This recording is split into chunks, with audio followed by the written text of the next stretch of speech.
Okay, we're on. Good morning, good afternoon, good evening.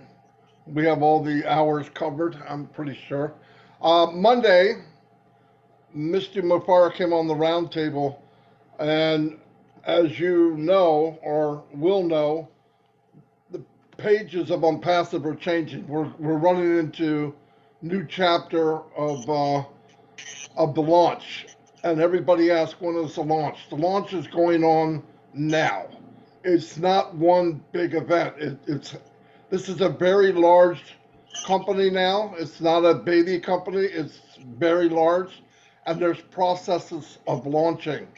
We are all very fortunate to be founding members of a unicorn company before it's even born. Monday Ash broke down a lot of things that are very, very important. So myself and Red and a few other people took notes and we did updates. And then it was requested by Papua New Guinea, which is a very good idea, to come here and try to break it down for you. So we'll get going. We're on a live stream. We're on 20 different YouTube channels. And I'm going to turn it over to Red. Red has about 40 minutes. He's going to go over it and he has to leave. But we'll be here to answer questions as long as we can. Some of the tech guys might have to leave. So the quicker we get through this, the better we can answer questions. Anyway, I'm going to turn it over to Red Redford. Thanks very much, Marty DeGamo. Welcome and hello to everyone in PNG. Great to see you. Can you just make sure that everyone is muted? That will help a lot. And then I can crack on. This is the recap then of the roundtable that was held on the 9th of May 2022. Really was a very good recap.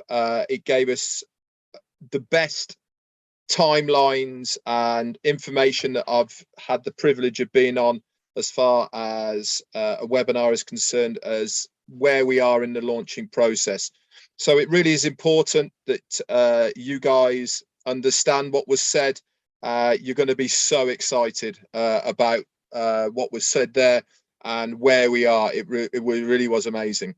So let's get started then. So Ash came on and the first thing that he said is that we have now got a new replicated website for onpassive.com. In your back office on link number 51, this is the one that has your link in, and that is going to be the new onpassive.com website, but it's only going to be there for a very short period of time, guys. This is all part of the process of what he had in mind and what he told us was going to happen, that this website is going to be changing on a daily basis at the end of the line. This has been changed actually a week earlier than he said. The next one he hopes will be there within 2 weeks. It might be earlier, and then every week, and then twice a week, and then at last it will be every single day, and our links will be attached to those replicated websites. He's also pointed out as well that there is a careers website now that is being done and advertised in-house, and that is careers.onpassive.com.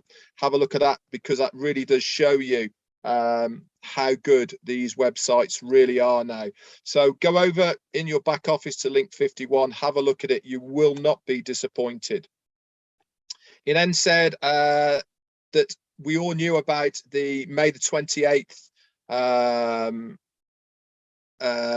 campaign that was going to be kicking off on May the 28th. One of the very key players of this event, his mother is critically ill condition, and we're having to postpone that event for the 28th to probably later on in the year, maybe September. This isn't going to affect anything to do with the launching process or where we are. It's just a marketing campaign that we had earmarked for the 28th. What we're going to do now is switch things around a little bit, and something else will be put in its place. Might not be the 28th, but it's going to be around that time. Okay, so don't worry about what it was. He didn't have to say anything at all, because we wouldn't have noticed, but it was great for him to let us know. Now, in regards to the Burj Khalifa, many of you have been asking, well, is that it for Dubai? Have we finished over there? What's happening now? We've actually got the marketing campaigns, which we've paid for, running into 2023, sorry, in Dubai. What we want to continue to do is to promote. What we don't want to do is to continue promoting founders. This is not why we are running these campaigns. We're running the campaigns for brand recognition, for trust, reputations, and to get the word of Onpassive out there to the general public. This is going to be the next phase. We might see maybe one more of the founders on the Burj Khalifa, which will be coming up, but the next phase is definitely in place now. And after that, you won't see the founder's position anywhere at all, not on any campaigns and not any advertising for it whatsoever. So what does this mean in reality? It means that we are very, very close to the end of the founder's position, and you'll find out a little bit more about this in this recap. He went on then to talk about the upcoming campaign in India. Now, we've all heard that there was going to be a marketing campaign in India, but he has decided that we are not going to support this at the moment. There has been some founders and leaders that really haven't been behaving themselves over there. They've been charging for entry into events before the event has started and taking money off other founders, and this really is not acceptable. It's not what we're all about in Onpassive. If you remember, we only ever pay twice in Onpassive. That is, one to become a founder, and the next time we have to pay out of pocket is to activate our account, whatever that amount may be. So we don't pay to go to events. We don't have to pay for t-shirts, for flyers, for refreshments, for anything like this. But there has been some very unscrupulous founders in India that have been charging founders for entry. So Onpassive is completely sponsoring all of these events and this campaign. So no money is to be collected in the name of Obless, Onpassive, or anything else. It was going to be in 30 locations in India, 2 in Pakistan and 1 in Bangladesh, so a total of over 33 locations. So it was a big, big marketing campaign over the whole of India and the surrounding areas. And they were looking to broadcast some snippets of famous locations, i.e. Taj Mahal and all the rest of it. And refreshments are going to be provided and all these sort of things. But unfortunately, greed has got the better of some people, and so they were trying to make a bit of a return by charging founders. This is a massive no, no, no. So we're asking anybody that if you have been charged for entry or money has been taken off you for Obless or for any of these events in India, to contact one of the leadership council, make them aware that you were charged, and we will make sure you get your money back. It's also been noted as well that Ash has spoken to the relevant people, and they have said if you do not pay your money back, then your account will be terminated. No ifs, no babies. That's it. This is not what we are, and he doesn't want anything to come from this. So that is a bit of a warning, not just to the people in India, but to everyone else as well. Do not charge anybody for anything in Onpassive, except for the 2 things that we know about, which is your founder's position and the activation of that account. Okay, we'll be doing Obless through the company very soon, and we'll have an standalone Obless website, and we'll be doing things properly all from this one site. We're not only going to be a crowdfunding platform. Everyone's obviously very excited about this. There's going to be no fees whatsoever involved in Obless. This is something the company have put there. Obviously, it goes with the whole concept of what Onpassive is about. It is a company with heart. The Obless part is completely funded. It's completely operated by the company, free of charge to anybody and everybody who is using the platform to raise money for good causes. it's our corporate responsibility, he said, to make sure that people have access for free for this. So just to reiterate, everybody in India who has paid any money, that money is going to be returned to you. And if it is not returned to you, then the people who have taken that money from these people, their positions will be terminated. We've got more compliance people now and legal teams on the payroll, and they are not going to be messing around as far as this is concerned. He was talking as well to his son Omar the other day, talking of Obless. And not only is Obless going to be there for raising money for good causes, for helping people, but Omar had a real passion for orphanages and orphans. And he's got some really, really great ideas about how he can help orphans and help them to expand their minds and bring them into a communal area. And with this in mind, this is why O Junior is going to be set up through Onpassive to give a place where kids can come and just be free to be able to explore, to be able to conjure up new ideas. At the end of the day, these guys are the future, and we want to have them there using their minds for the benefit of not only themselves Onpassive, but the rest of the world.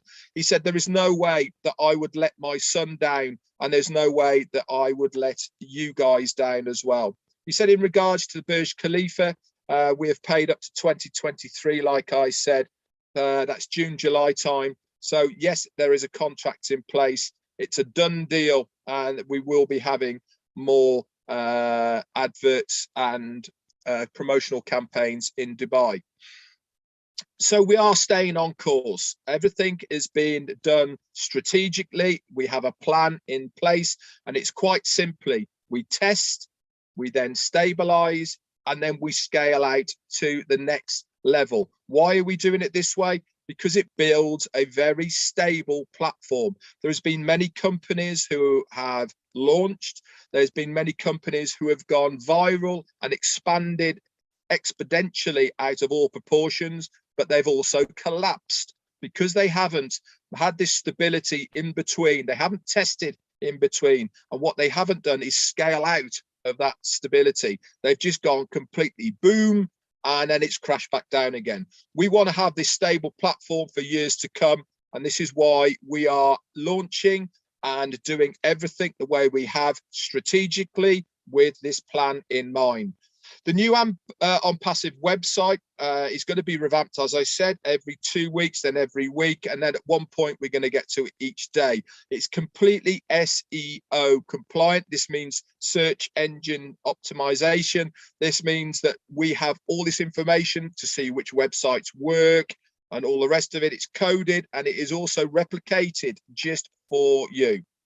We are going to treat you like royalty and like partners, he went on to say, and I think we outgrew the old network and MLM mentality a long time ago. What we are expecting of you as founders is not about me, and my team mentality. It really is about us, about Onpassive, about what we collectively can do, not only for the company, but everyone else around us. We should treat it as it is a unicorn company. Not in a million years did he expect we would be involved as founders in a company of this magnitude for $97. At any point, he went on to say that if people are not happy with the process, if people can't wait, then that $97 is available and it will be given back to you with a kiss, not a problem. And in fact, he went on to say, we'll actually put a little bit on top and make it $100 so you go away happy. We expect part of this is for the founders to behave accordingly. This means we want you to turn up when you are meant to turn up. If you can, be respectful, look clean and tidy, have a business mentality, not a lackadaisical attitude as far as this business is concerned. The whole world is now looking not only at Onpassive, but us as founders. We are going to be such a small proportion of the whole of Onpassive. And this is why he wants us as founders to behave accordingly. We will do all the work. We are ethical, we are legal, we are global, but we want to reflect everything that we do, not only as a company, but also through you as a founder. And we like to have good characters as founders. He said, my son is 8 years old, and I want him in 12 years time, when he is 20, to look back and think Onpassive has made this world a better place today because of what has happened. Nobody can stop us, he said. Everything is already a done deal. He said that by Friday, we are going to give you the exact launch day and completion of our very, very first data center. This is a big deal, and I'm sure the tech guys here will go into more depth about why it is such a big deal.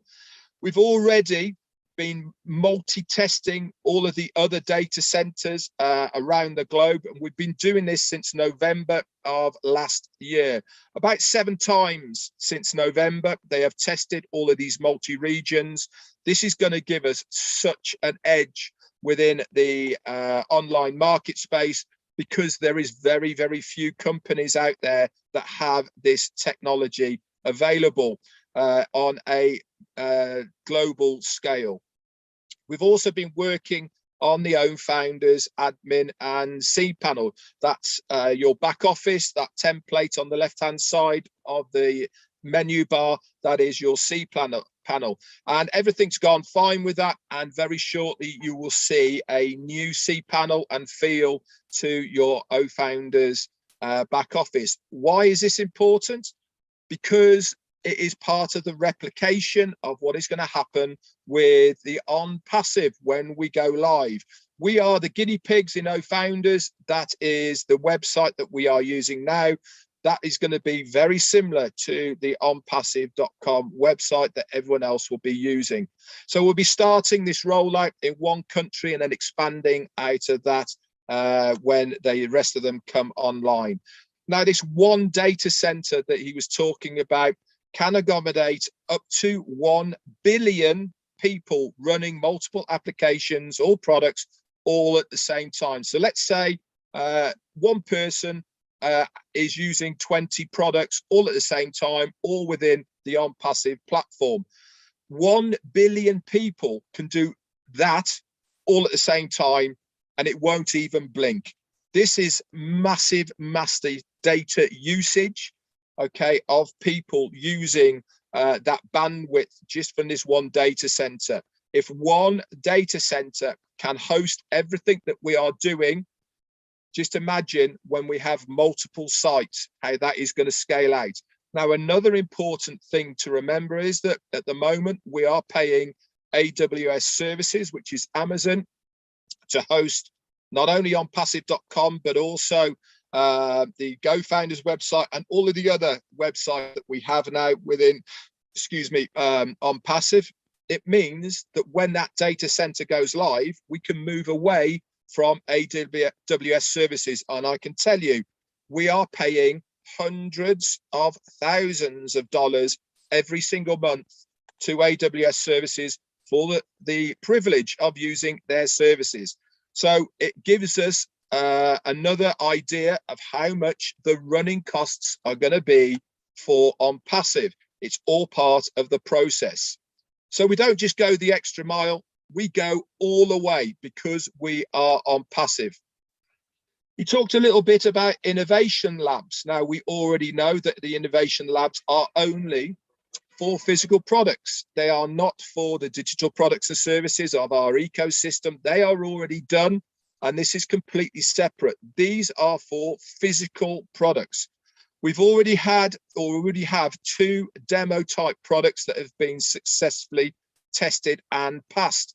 The engineers make the demo products, we test them so that they can then go on to the next stage, which is the prototype. Sometimes we have to test it and run it for quite a long time, maybe up to 6 months, not only to get the approval from us, but from not necessarily from everyone else. Said once we have that stage, we then have to protect it and go for the legalities and the patenting and all the rest of it, so nobody else can steal our ideas. To be precise about only these two products, and there's more coming on, by the way, one of these products will change the planet. He went on to say that 8 billion people on the planet right now will have a reason to use this product. So we are talking about the level of like the light bulb and Edison and Ford and the Wright brothers and all of these amazing inventors. He is talking about one of our products that will have the same effect on the planet as these things did as well. So the innovation labs are already done. We'll have multiple labs, different locations. Okay, he doesn't really need to disclose where they are because it's immaterial, to be honest. But suffice to say, we will have multiple labs in multiple locations. So everything really is happening simultaneously. We'll have got the labs in place, the data centers, the rollout into our next phase with the founder's position finishing. And this train really has already left the station. He went on to talk a little bit about Elon Musk and his respect for him and how he really likes him as a guy with his ethics of helping the world and also with his business mind. He reminds, well, he never said this, but I'm saying this, and many people have, they've seem to be very similar characters. They think outside the box. They don't do the normal way of thinking as far as business is concerned. And I think this is why they have a lot of respect. Now, I wouldn't be surprised, again, this is me saying this and nobody else, that they actually don't know each other already. Elon Musk is trying to reach a point where they can have sustainable energy from solar and wind that can produce up to 0.1 terabyte, which is 100 gigawatts per hour of energy. I have zero idea how much that is, but it sounds a lot, so it probably isn't a lot. And he expects to have this by 2030 to 2040. Now, if Elon Musk finds out what we are doing with our products, Ash Mufareh said, if we are at a dinner table, it will be Elon Musk who will be serving us, because that's how far advanced we are going to be with our products. And if Elon Musk finds out about it, he is certainly going to look at what we are doing. So they're working on all of this at the moment in the background. So really is good news. So he wanted to give us an example about Onpassive, of how we have come forward over the last 3.5 years. So he said, think about Onpassive 2-3 years ago. We were like a coffee shop where I asked people to come into the coffee shop for $97 and you'll get some of those profits. But now we're not a coffee shop. We are the size of Amazon. Now, you just use Amazon in the concept of size of how big we are now. But we still only have to pay $97 to be part of this massive Amazon coffee shop. We are founders of a unicorn company for $97. We're about to put this founder's position to sleep, he said. Onpassive has delivered and over-delivered what we promised, plus a lot more. What he first set out back in the day of 2018 is nothing like what we have right now.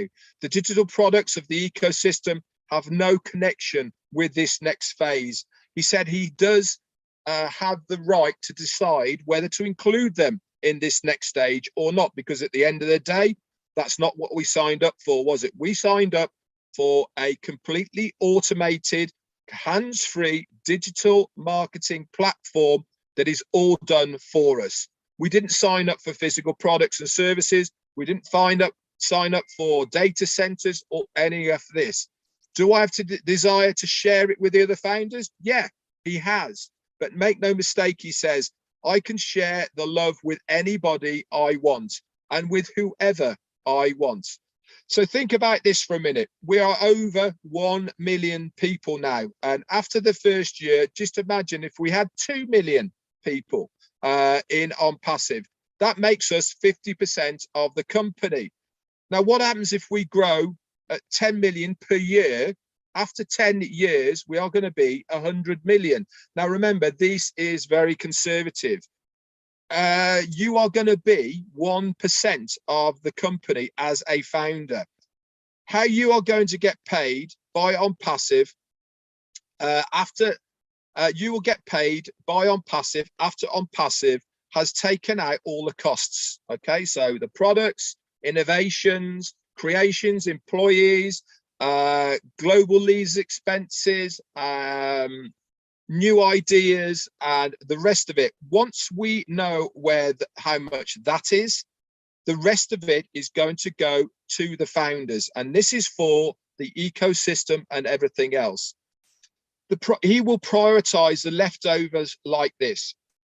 Your timestamp of when you joined is very, very important. So those that came in first, the timestamp, and then it'll be going first, second, third. So the people who joined in July of 2018, they're first, and then so on after that. Everything is going to be designed and worked out and coded mathematically. Okay, he's even going to hire, which we've been told before, 12 mathematicians that are going to work it all out to make sure that it's doable and sustainable. This is going to be done coded so that everything is done automatically behind the scenes. Yes, there is going to be other factors that come into it, but the main ethos of it is all going to be done by the company with the time and date stamp of when you are joined. Now, there is going to be also other trusted leaders, okay, that will get extras, people who do YouTubes, people who do videos, people who turn up like you guys who have Onpassive at their heart. We know about you. We can track your actions online and what you do by coming to these webinars. You will be rewarded for being true founders. We know who these people are, but the main payment system will be worked out by mathematicians. It will be coded to your time and date stamp, and everybody will get their fair share, which was promised to them when they first joined. For all the non-founders that are listening, he went on to say, okay, and we do have a lot of people who still, I know it's hard to believe, that do diss Onpassive, that do say nasty things about us or don't believe us. Do not worry. You can take all this. You are only a bug on our back. We have people in place within our legal departments that will, in time, shut you down. Remember, guys, we are the mass of Onpassive. These are such a few people that are making a little bit of a buck on the back of our success. Now, the points that I've mentioned and the comments on the webinars and YouTubes, they are very important. So it is important for you as a founder to engage, to come to webinars, to like stuff, make a comment, tell people that they're doing a good job. All this is part of being a good Onpassivian. He also said that he's looking to have 2 or 3 more live events in the States before we have the next big event, which is going to be mid-June. But keep in mind, okay, that these might change, and it really doesn't matter. He actually went on and say to reiterate about the coding of the system that doesn't differentiate about how that system picks who is paid or not. Everything is done automatically. It's not a question of him liking somebody more than somebody else. He said that everything is going to be done coded. Everything is going to be done in a fair manner so that everybody, every founder is going to be successful. And he hoped he made that clear so that if anyone was listening, they understood exactly. So once we get all the right figures, we will know what that price is going to be. He's then going to have a meeting with selected leaders to talk about it, and then us as founders will find out about it. He also went on to say that he does not want any money left in the Onpassive account. Everything wants to be paid out to us as founders. Now, what we do with that money is entirely up to ourselves. Okay, we can leave it in our own wallets if we want to. We can withdraw it to wherever we want to. That is our choice. But from the company, once that money has been paid, okay, he doesn't want anything left in his own accounts. He then went on to mention Chris Johnson about what a fantastic job he's doing with Bless. He said he really is turning into the Onpassive Mother Teresa. Now, I'm sure Chris will love me for saying that because it makes him cringe a little bit. He also went on to say that he was sure that even without Onpassive, Chris Johnson would still be doing all of the humanitarian stuff that he is looking to do with Onpassive. Onpassive has given him the platform to do what he does in a much more global environment, but he knows that Chris would always have that kind heart that he has had since day one. So just to reiterate, guys, and to recap, we have on Friday, by Friday, the date completion of that data center. We have 2 or 3 more events coming up very shortly. Obviously, the founder's position is closing very, very shortly. And also, why does that mean something? Because he actually said when that founder's position finishes, we are then going to start selling. Selling means money for us as founders. It is not long away now, guys. We are so, so close. So that's it for me. That's the recap that I've got. I'm now going to hand it back over to, who am I handing it over to? I have no idea.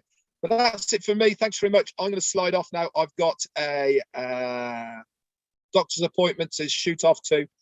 If you're still here when I get back, I'll pop back on. Okay, bye for now. Red, thank you very much, buddy. Thank you. David popped in. I'm glad David could make it. I sent him all the information. David, we can turn it back over to you. Any questions people have? Listen, we have the tech guys here, and they have very limited time, and they were going to talk about the data center and stuff like that, if that's okay with you guys, and the importance of it, okay? All right, Sure, Lynn. Marty. All right, good. Lynn, take it away. All right. Well, we're going to begin with Oliver Fonte because he has limited time today. So let's let Oliver Fonte take the floor. Go ahead, Oliver. Good evening, good night, PNG. Nice being here with you people, my brothers and sisters. It's good update, Red. That was wonderful. I can see my sister Comfort is here. I can see Chris Johnson. Hey, Maddie, bro. Collins and Vincent. Yeah, our data center. This is huge. This is huge. This is a big thing that the CEO has done to us. Just imagine that companies pay $1 million, $2 million, $30 million a month, a year to host their data, because data is, as Maddie always said, is money. It's trillions and trillions of dollars, and we have to make sure that where our data resides or where our data stays is secured. And for our CEO to say we are going to have multi-regional or multi-region data center, this means that wherever you are on this planet Earth, when you log in, it will pick the nearest location where that data center is and log you in with the speed, with the fastest speed that you can think about. Just imagine what is going on with our old founder. When you log in the OTP number, that OTP number that comes out, or the code that comes to your email, it's like lightning. Why that? Because we do have the technology that we use, or that they use, that Onpassive, our CEO, has put in place in our data center, like fiber optic cables. These are cables that the speed, the brightness of whatever thing we want to use, the data that we want to use, is is perfect. The IPv4 and IPv6, which is hybrid, and our data center are also hybrid. What does that mean? It means that we have our data center and the cloud. Immediately it move from the data center to the cloud. In case of anything, if you can bomb this building where the other data center is today, the other data center picks up that you will not even realize that anything has ever happened. If they shut this one down, this one pick it automatically. Nobody will work as if we don't know that anything has happened. This is also huge for us. And then he also talked about that the multiple application, that more than 1 billion people or 1 million people can use our data center simultaneously without any crash, without anything that is going to happen. This is also huge. Tell me who is not going to use our data center, from banks to insurance company, all companies. The users that are going to come to us are going to enjoy our data center. And one other thing that I know that we are going to make good money there also is that cost effective. I know the way our CEO thinks. You know, he's going to like cut down the price of most of our customers that are going to come in. Even for us, the founders, is huge for us. It's a big thing. It's a big thing for us that we should realize that we don't have any dependent. What do I mean by dependent? Is that we will not depend to other data centers. We will not depend on domain account. I don't want to go there because we are talking about our data center, and our data that are going to be stored in our premise, you know, is also huge. It's also huge because the cost that we were supposed to pay other like AWS, that store. Remember last time, that was last year, only the Go founder, our CEO paid $150,000 a month. Then if it's now that we have many applications under O founders or Catmo, can you imagine how much we are going to pay AWS? And they can mess us up at any time. But now we have control. We have control over our data. We have control over our data. We decide what is going to happen in our data center. That is also huge for us. And then we have our tech that are going to be working there, testing it, make sure that everything is in place in those multiple locations. And he said it's also going to be in multiple regions, continents and regions. When you immediately log in, it pick your location, bam, you are there. One data center shut down, the other data center picks it up without us realizing that anything has happened, you know. And the security that is also going to be there is going to be wonderful. All those data are going to be secured. It's going to be secured that nobody can even penetrate us, because we do have fiber optics. That's one of our main weapon that we have, an advantage that we have over most other data center, because the other data center, they do have it also, but they don't have the ones that we have, like fiber optic cable that goes to their technology, to their system. Our servers are one of the best of the best. I don't know the nature of the server, but when I look at the other technology that get that plugged into our server, like 5G, fiber optic cables, IPv4 and IPv6, these are, in fact, those servers are going to be the best of the best. I will leave it there, Angeline. Thank you. Thank you very much, Oliver. I think you highlighted some of the strengths of having our own data center, which would include more control, high security, and the fact that we have a superior hybrid data center that is AI embedded, including fiber optic cables, best servers, 5G and IPv4 and IPv6. Thank you so much for explaining those basics. Next, we have Collins Mana, who would like to speak. You can take the floor now, Collins. Thank you. Thank you, Lynn. Just once more, greet everyone again. Thank you, Maddie, for inviting us. And well done, Bro Oliver. You just blow us with the data center. And we already know data is very, very important when it comes to our data. You know, data is money, as Martin Gamo always said. Data is money. And if someone mess up with your data, it's just like your heartbeat. And why data center is important You know, when I look back, before we even had the name Onpassive is building data center, I had this discussion with Oliver.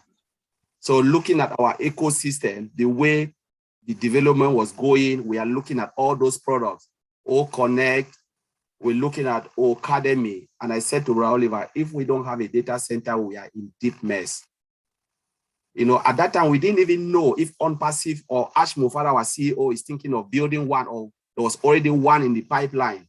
But we said, I just said, if we don't have it, because we know the amount of money most tech companies are paying, it's not cheap. It's millions and millions of US dollars they're paying for a data center. You know, you can use AWS data center, or you can go to Microsoft Azure. It's still a lot. You know, you cannot escape it. And we know how major companies are suffering just because you want to host your data in a data center, in cloud, and all of these things. So after 1 month, our CEO came out and said, we have a data center. I said, this is it. And at that time, I said, you know what? I wish we don't even launch now. I was just praying. I said, please, just keep it. Don't launch, because if not, they will milk us out. You know, the way data center works, it's just like your heart, as Brother Oliver said. The more you get, the more they charge you. The more data you store in the data center, the more the company who owns the data center will charge you. They can just get up one day and say, give me 1 billion. You don't want, they just shut you down. You know, it is so easy. It's just like someone hold your meter, you know, the meter of your house, supply electricity, and they can just call you and say, you know what, provider, we're not giving you anything again, off. And you just freeze and die. That's how data center is. And for a company like us, Onpassive, this huge, gigantic company, data center is a no-brainer. There is no way you can do without data center. And our CEO is so smart. He knows we need to have everything in-house. And we're talking about multi-region. I think Brother Vincent will even explain that, why multi-region is important. But you know, multi-region is about connectivity. The closer you are to the data center, the more faster you can. It's just single click, you are already in. The moment you type, you're already in. And remember, it is built by AI, driven by AI, automated, everything. And Brother Oliver just talked about IPv5, IPv4, IPv6, all of those internet protocols, because you know you need to connect, you know, fiber optic, all of those security, they are all inbuilt. But I will leave that for a data center. I want to touch one area our CEO said. You know, he said something about innovation lab. You know, it's just like taking us more. Last week it was innovation lab. And I was like, my goodness, what was he really thinking? Innovation lab is also massive because it is there for longevity. When we talk about innovation lab, we're talking about innovation lab that, you know, the best of the best scientists, you know, those with brains will sit. It's a physical lab where they will sit to produce, to think and brainstorm, you know, new innovation that will come out. So the CEO can think about something and say, you know what, call them and say, I want to do this. I want to develop this. I want you guys to brainstorm.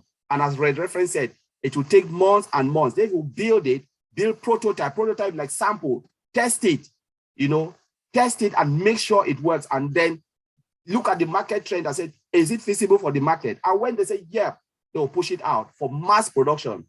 And remember, it's a long-term thing. For a company to have sustainability, you must have an innovation lab. Because that is where the work is, the groundwork, those people who can see. And like last time in one of the webinar, those people who can sit and said, I want my mobile phone to fly. They will never tell you it's not possible. They'll tell you it is possible. We can do it. Those people with can-do attitude, they know one day they can sit and say, you know, we will build a machine that will, you know, you can put on your back and fly. Maybe plane will not exist again and you can fly on your own. Maybe I can fly from here to US. And they'll tell you it's possible. You know, things that are impossible are always possible. Like the way our CEO think out of the box. That is how it is. These people are the people that always think. They think out of the box. They see before it even happens. And they sit in that lab. And our CEO said, we'll have many. It's already there. And they said, what? They have already built 2 prototypes. They've already tested, as Brother Reference said. That is huge. huge, massive. And honestly, we are in a good position. For those who are Onpassive and you are not happy when you hear about data center or you hear about innovation lab, you need to still wake up. Because with that, the amount of revenue that will come into Onpassive is mind-blowing. Because think about it. It's coming to help the 1%. 1%. These are all things that the CEO is putting together. What else the CEO will surprise us again? Maybe something again we've not heard. But this is technology in the 21st century. Because there is no way you can escape it. As I always said in most of the webinar, I said, if you don't follow the trend of technology, you will leave behind. No, you are on your own. The world will leave you because the world now is digital. And if you refuse to follow the trend, then you are on your own. So I will leave it there. Just thank you, Madi, for inviting us. And thank you. Thank you, Collins. We appreciate you. It was interesting to hear about the data center advantages as well as the innovation labs, which are coming up, which will enable us to have long-term sustainability. That was very exciting. Next, we have Vincent Ete, who's going to be talking about data center multi-regions. You can take the floor now, Vincent.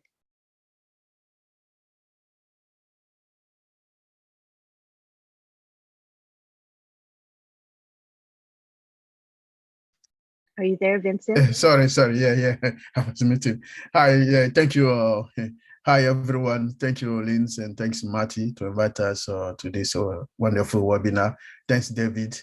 Thanks, all the PNG leaders as well. So today I'll talk about the data center, the advantage of having our data center. First of all, having that my brother Oliver said, and Collins also said it, I will just added few information, mostly based to the database hosting in our data center.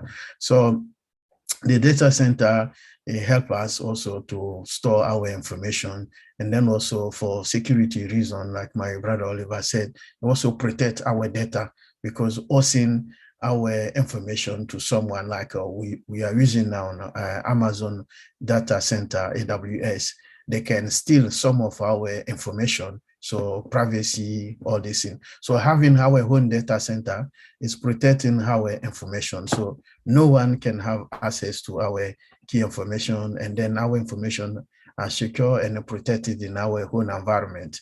And also the advantage of that, we have also scalability of our data, and then also reliability of our data. Let's say we have a multiple data center in different regions of the world. So if we are in North America, you connect to our system to the region where you are close to. So once you do that, we have a better performance, we have a better reliability and a better replication. So the data, once anything you do with the database, you get a reply back quickly as possible, and then everything, the performance is done also properly. Everything is smoothly as the business continuity. So this is the importance of having the data center geolocalization. So we have the data center in everywhere in the world. So if anything happened to our system, anywhere you are connected. If you travel, for instance, from maybe UK to Japan, you arrive in Japan, you can connect to the data center close to Japan. If you are in UK, you can close to the data center. If you are in PNG there, you can also close to the data center. Maybe it could be Australia or New Zealand. You connect to the data center close to area, and then you get the better performance, the better connectivity.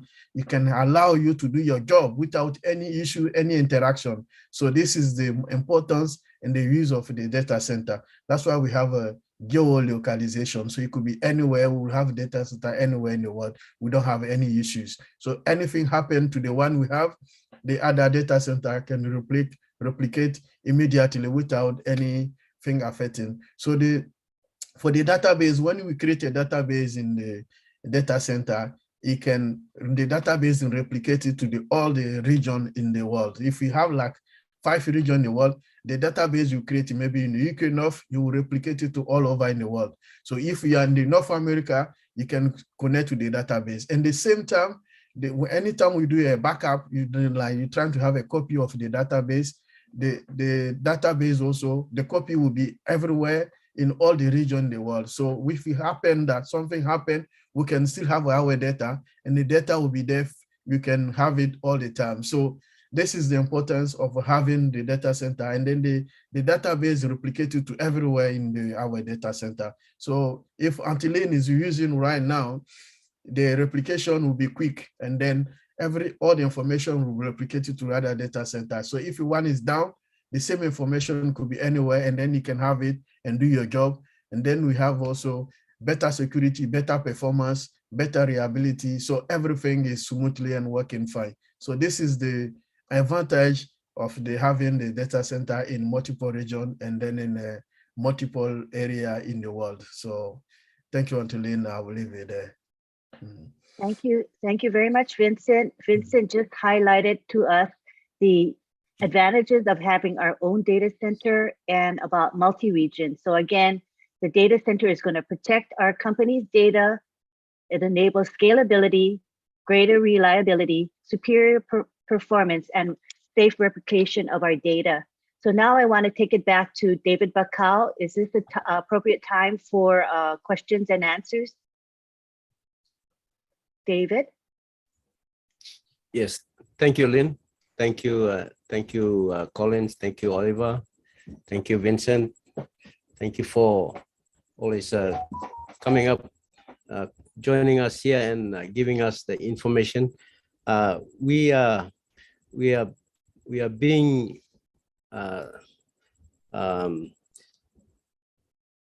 upgraded in our knowledge. I'll say in this case, because with Onpassive, joining Onpassive and being a founder has really improved our knowledge in the tech world. I'd say that, and a lot of us are beginning to understand technology stuff because of what you guys are putting out there and what other founders, other leaders are putting there, and we are getting into the YouTube channel and reading and listening to a lot of the information that's coming out. So thank you so much. And I'd like our Papua New Guinean founders who are here, please, this is your time.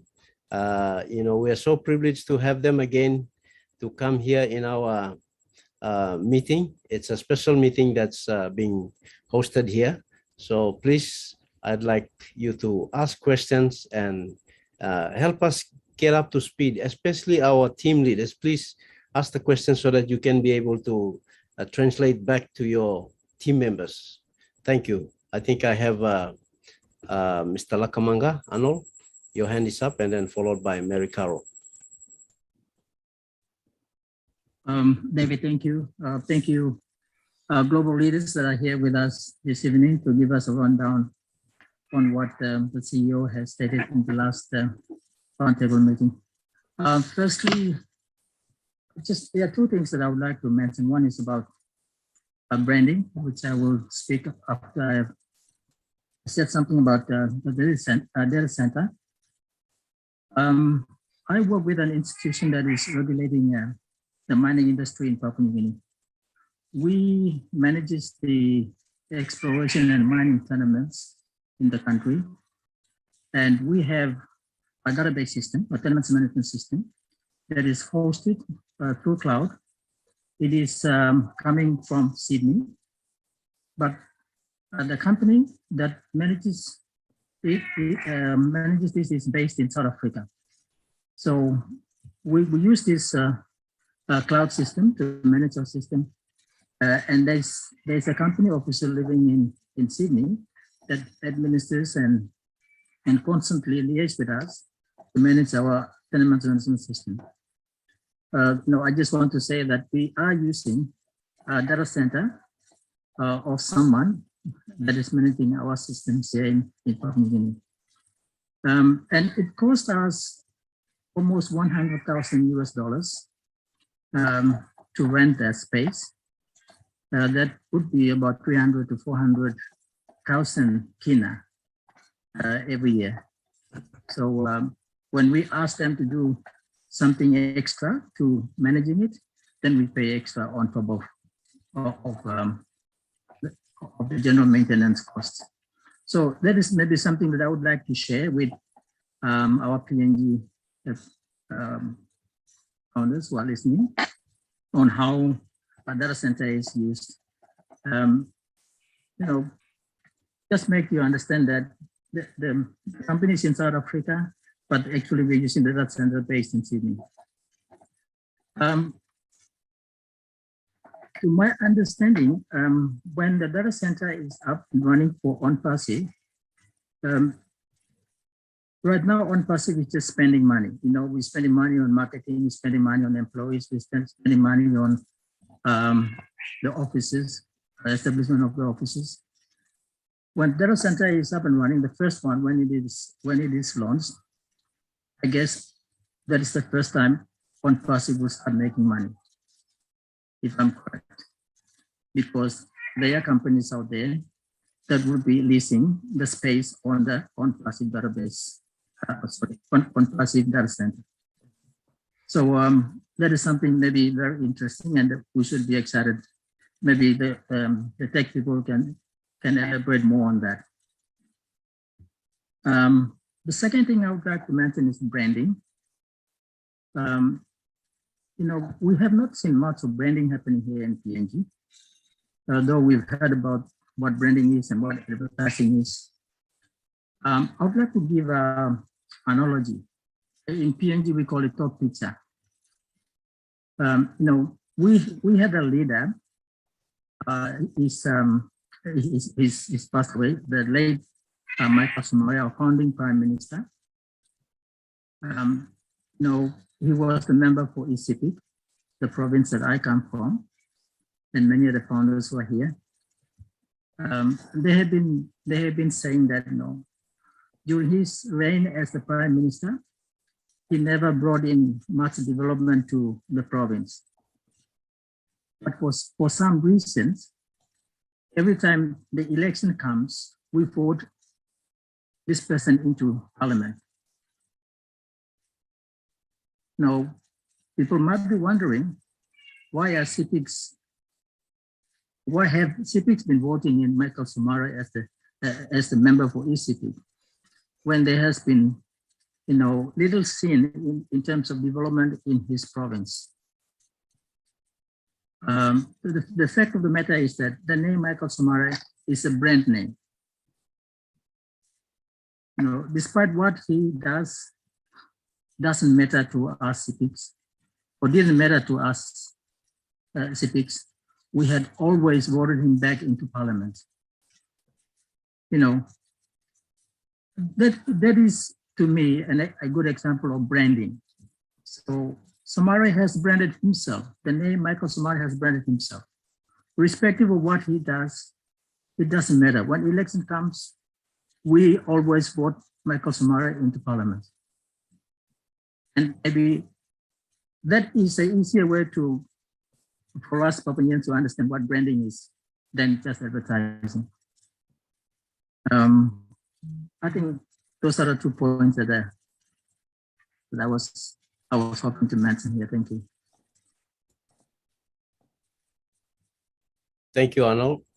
On his first question, can one of the tech guys respond to him on that? Yeah, I can add, and then maybe Vincent will bring something about the data center. Yes, Arnold is right, because when you talk about we having our own and looking at the money most companies are paying out there to AWS and maybe Azure, Microsoft, it's very, very massive. And we have to remember that when we have our own data center and the money we are paying to Amazon is still a lot, So when we have our own data center now and we are in our own house, one, we will save our money because we will not be paying anything anymore to anyone. That is saving. And then secondly, if our CEO deemed necessary, people will come and host on our data center. And remember, our CEO is not driven by money like other companies. So what will happen? We have better quality for moderate price. A lot of companies will come in because they will want to save money as well. They'll look at, why should I pay 1.something million here or 3 million here? And sometimes anything you want to do, any add-on, they ask you to pay more. They will decide to come to Onpassive because our CEO has the heart of humanity. He is not driven by money. He knows he wants to save the world. Better quality, better performance, and fair price, moderate price. Where do you think they will go? All of them will jump onto Onpassive. And the more they come, the more we expand because it's scalable, as I said, it's infinite.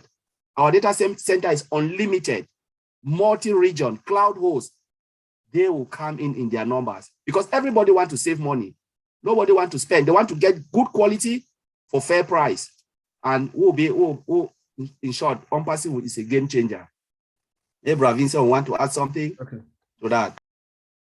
Oh, thank you, Collins. I think you answer almost all this question.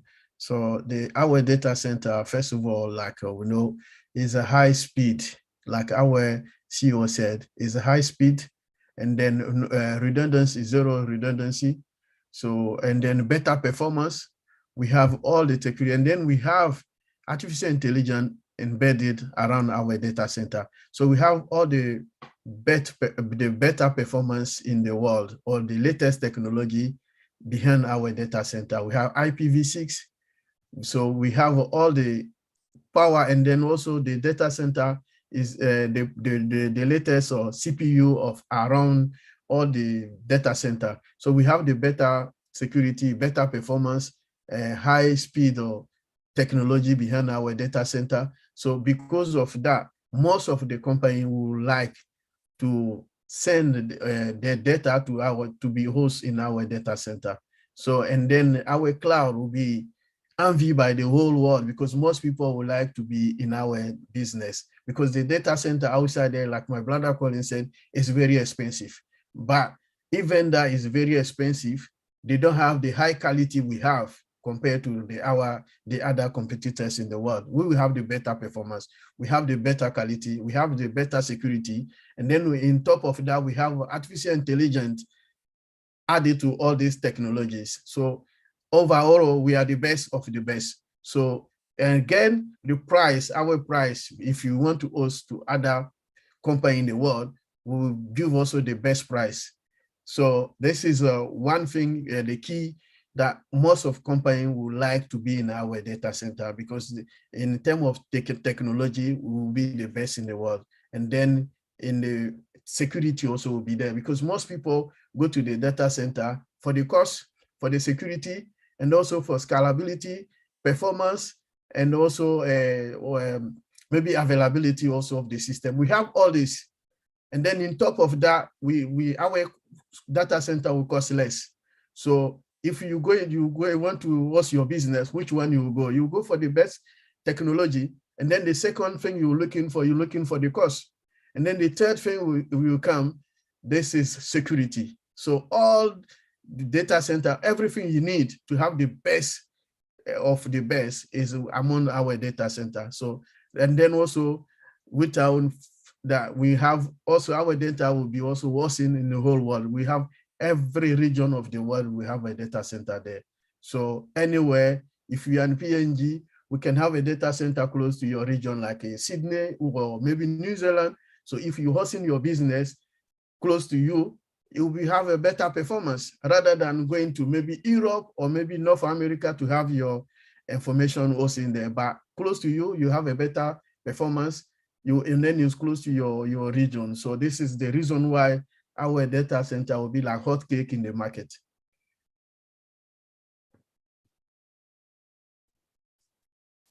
Thank you, Vincent and Collins. You know, they just to put it all together, both of them talked about the fact that our data center is going to be high quality and yet lower pricing, right? Multi-region, AI embedded. We will have the latest technology, including IPv6, better security and performance, scalability, and better reliability. And what all of these things equate to is value. And that is what Onpassive is about, offering the highest value to the world, which means the world will come to Onpassive. Onpassive will not have to search because customers will come to us to host their data on our superior data center. So thank you very much, Oliver and Vincent, for explaining that. Back to you, David. David, I want to add one thing. I want to add one thing. You know, we talk about the data center, and yes, other companies will come and want to be hosted on Onpassive data center. Why? To save money. But to remember this, in one of the biggest companies in the world is Amazon. More than half of their revenue comes from the data center. Wow. So just think about what could happen just with the data center part of revenue coming into Onpassive. It could mean a lot because every company wants to save money on their bottom line, right? If it's 10%, 20%, 30, and you got companies spending $1 million a month and they could save a couple 100,000, you don't think they would do it? Absolutely. Absolutely. So that's another product really that we're not even really looking at. So it's pretty awesome. It's mind-boggling. Okay, we have Mary Caro and Daniel Sunny night. after that. Sorry, before we go to Mary Caro, I'd like us to convert all this information into our language in Pidgin, right? This is PNG webinar. So let's get it first on let's explain it in Pidgin to our people. All right, let's break it down. This is the key here is understanding. Now, these are big languages and we want this language, we want this information to be spoken in our language so that our simple people will get it. Our people coming here, we have teams and we have people, we have founders who know nothing about this thing and they're questioning, they're coming here on this platform.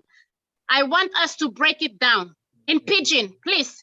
Leaders, do it in Pidgin. That's the reason why we have PNG Founders Roundtable, is to bring all this information. The key is understanding. If our people do not get it, if we do not understand it, then we will be everywhere. Like one thing that Mr. Redfern said today is this. Mr. Ash wants everybody to come to the place of understanding. We must understand this thing, okay? So I want you, Mr. Bakau and Mr. Daniel Sunny, please break it down. Given just a brief overview of what what Redfern has shared and what the tech team has said. Tell us in Pidgin to our people. Thank you. Before we can go to the further questions. Thank you. Okay, thank you, Nancy. But let's take Mary and Daniel come in and then we'll explain everything. We'll come back and we'll sum it up and put it into Pidgin and clarify everything. We can't, if we go one by one now, we'll drag on. So let Mary ask a question, Daniel can come in and then we will explain the whole thing from red downwards to our 4 tech guys here. Thank you. Thank you, Mr. Bakau. Good evening to you. Good evening, Lynn, Chris Johnson, Marty DeGamo, our tech teams, and all the Onpassive members from Papua New Guinea.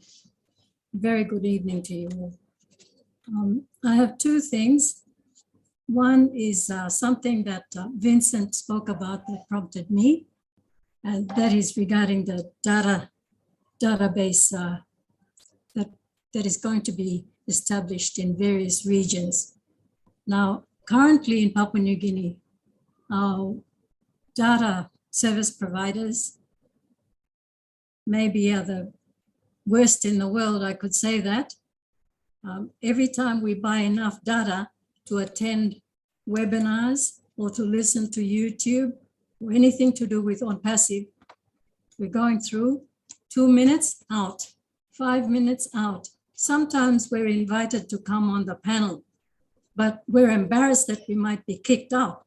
So we decline and just sit in as attendees. So would it be fair to say that when Onpassive has its data centers close to our regions, we can go directly to them and bypass our current providers?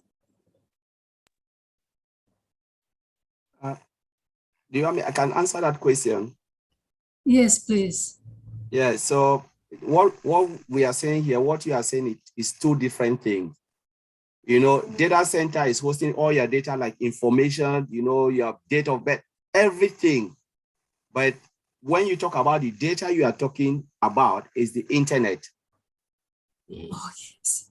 Yes. Yeah, so it's the internet provider. Yes. So the internet provider is not really great in PNG, but when we talk about data center, it's about our personal information, your name, say username, first name, last name, your bank account, all of those things, your pet, all those things, you know, it's being hosted in a server, and the server is hosted in a data in a data center. So data center is like the whole thing holding all those information. But the data you are talking about is internet. Yes, sorry. Yes, and which is weak. So that's the two different things which they need to improve on that, so you can have a better services, so you can have that better connectivity. Yes. Thank you. Okay, my second point was on Bless. Currently, we have a group from our region. Now, Papua New Guinea has 22 provinces, and our region, Southern region, is made up of 7.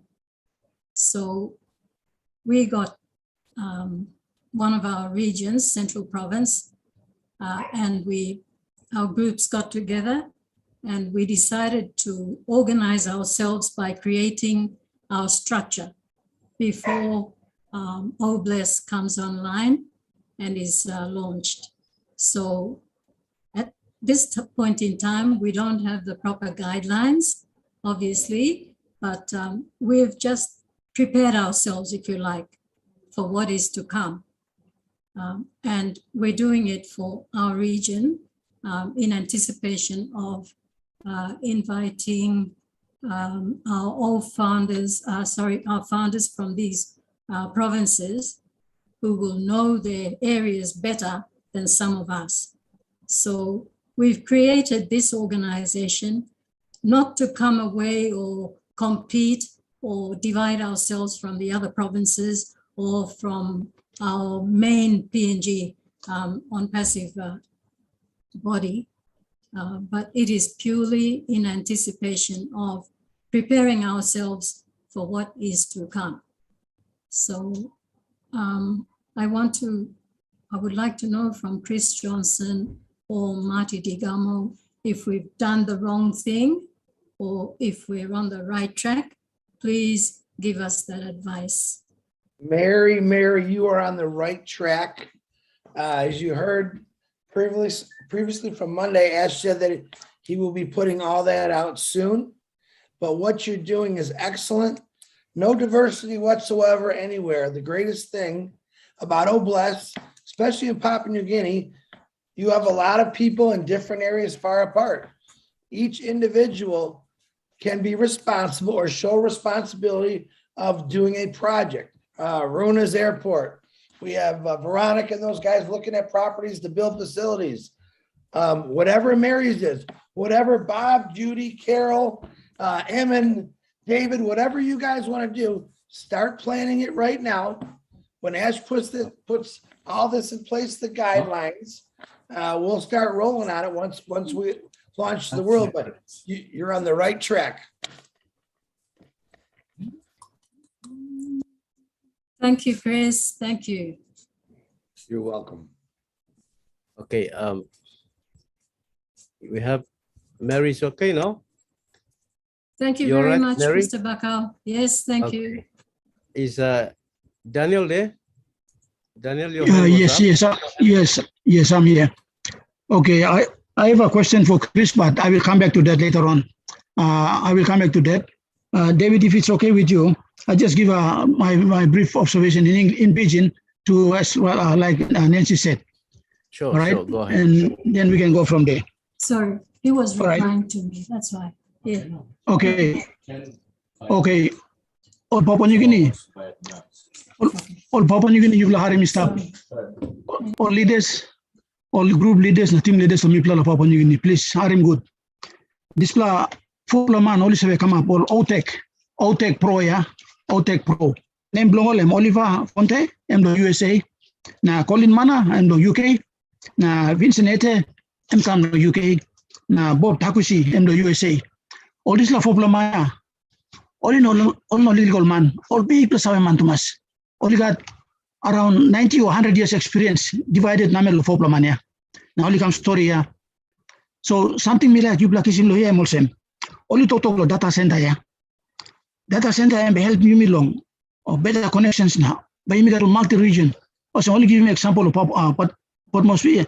Papua New Guinea, Australia by stop kind of same. Now one plus something only touch him too low data center. Now me like you me Papua New Guinea must think him emulsem. It's a data center. I make giving big value ya. Big value long you me Papua New Guineans. Now founders all got have the ground here. Now by got big money too. By come to this road the data center. So I'm something me like you be thinking this la so. Business you mean inside them on passive here. Mati Degamo and come to David now. David Kitchen the series want to me player. Even only something. You look at this man now you come to talk here. All big plus man Thomas. Ocean na. You must believe, you must wait, establish in a large company and making work plan. So end of this little side blow take, yeah. All four plan engineer, yeah. But something me like you can think him and red for him story long end. Something I'm also Dubai, yeah, all this advertising blame me. And by stop, so advertising by continue at go on year 2023. Advertising long Onpassive Dubai and by continue and by go yet. Now we can think him this la. Now something we can think him also. But you mean you can so it's me pretty much t-shirt long Onpassive now, or bless or one can something. You work in some like design or capo, something, but you know not salim, like is man this la. I'm ready to talk strong on this flag. All right. You may not can make money long name, long company. And people something you must think in this flag. Now, one plus something and Bossmania, CEO, Asmo Farah. Amy behind go to plan now, work and make him. I mean, no shortcut and make him something straight. Now, you must let him company and make him work plan. Now, you must start barely see now, waiting company. Now, Kaka blame and come up. Now, but you can look him. Why now you come inside? Plenty people founder, you come inside long this business on passive. You not come because you understand the business. No cut. Plenty people you come inside because you trust him only DW who said a family member only sharing business now. You trust him now you come inside now. You not clear good law business. Also now you come look at meeting also but you understand good law business now but you can believe now you can stop. Now walk about land. This is what you walk about land. So when people something company make him over something and make him straight. You must share in business. Red family come up neck long CEO Bossmania and I talk. You know can think in you yet also me. No God.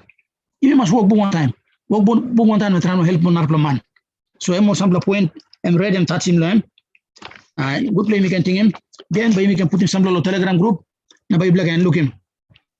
To read him talk some bike some send his back office.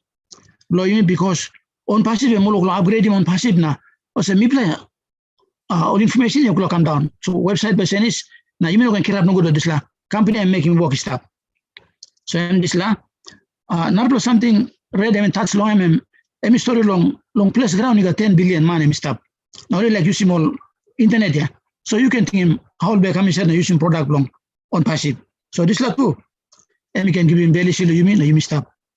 It's a $97 you mean throw me, $97 you mean throw me and come inside long Onpassive.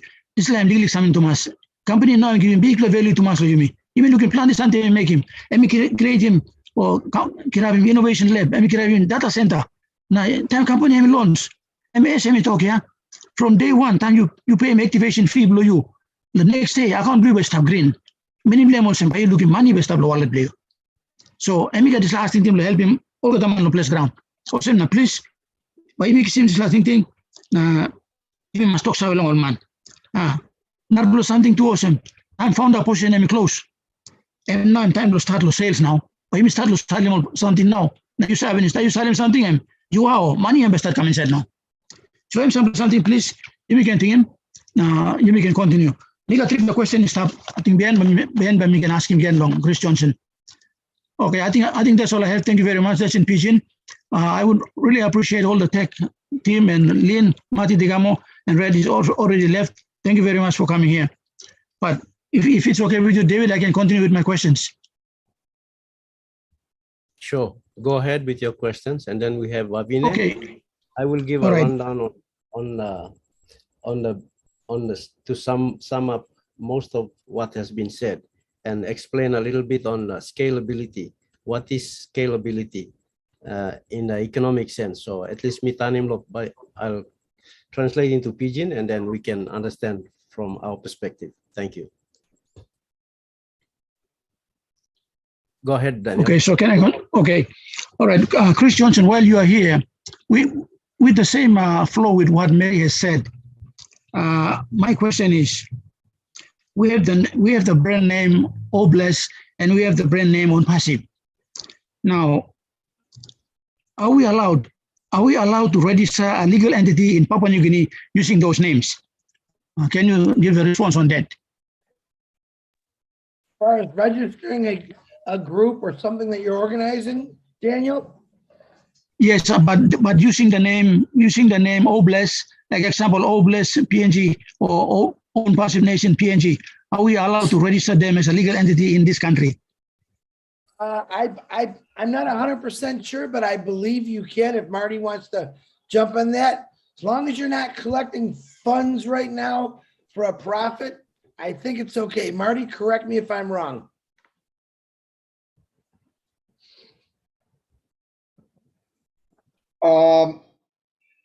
I believe so, but listen, I will, let me ask Ash Mufara.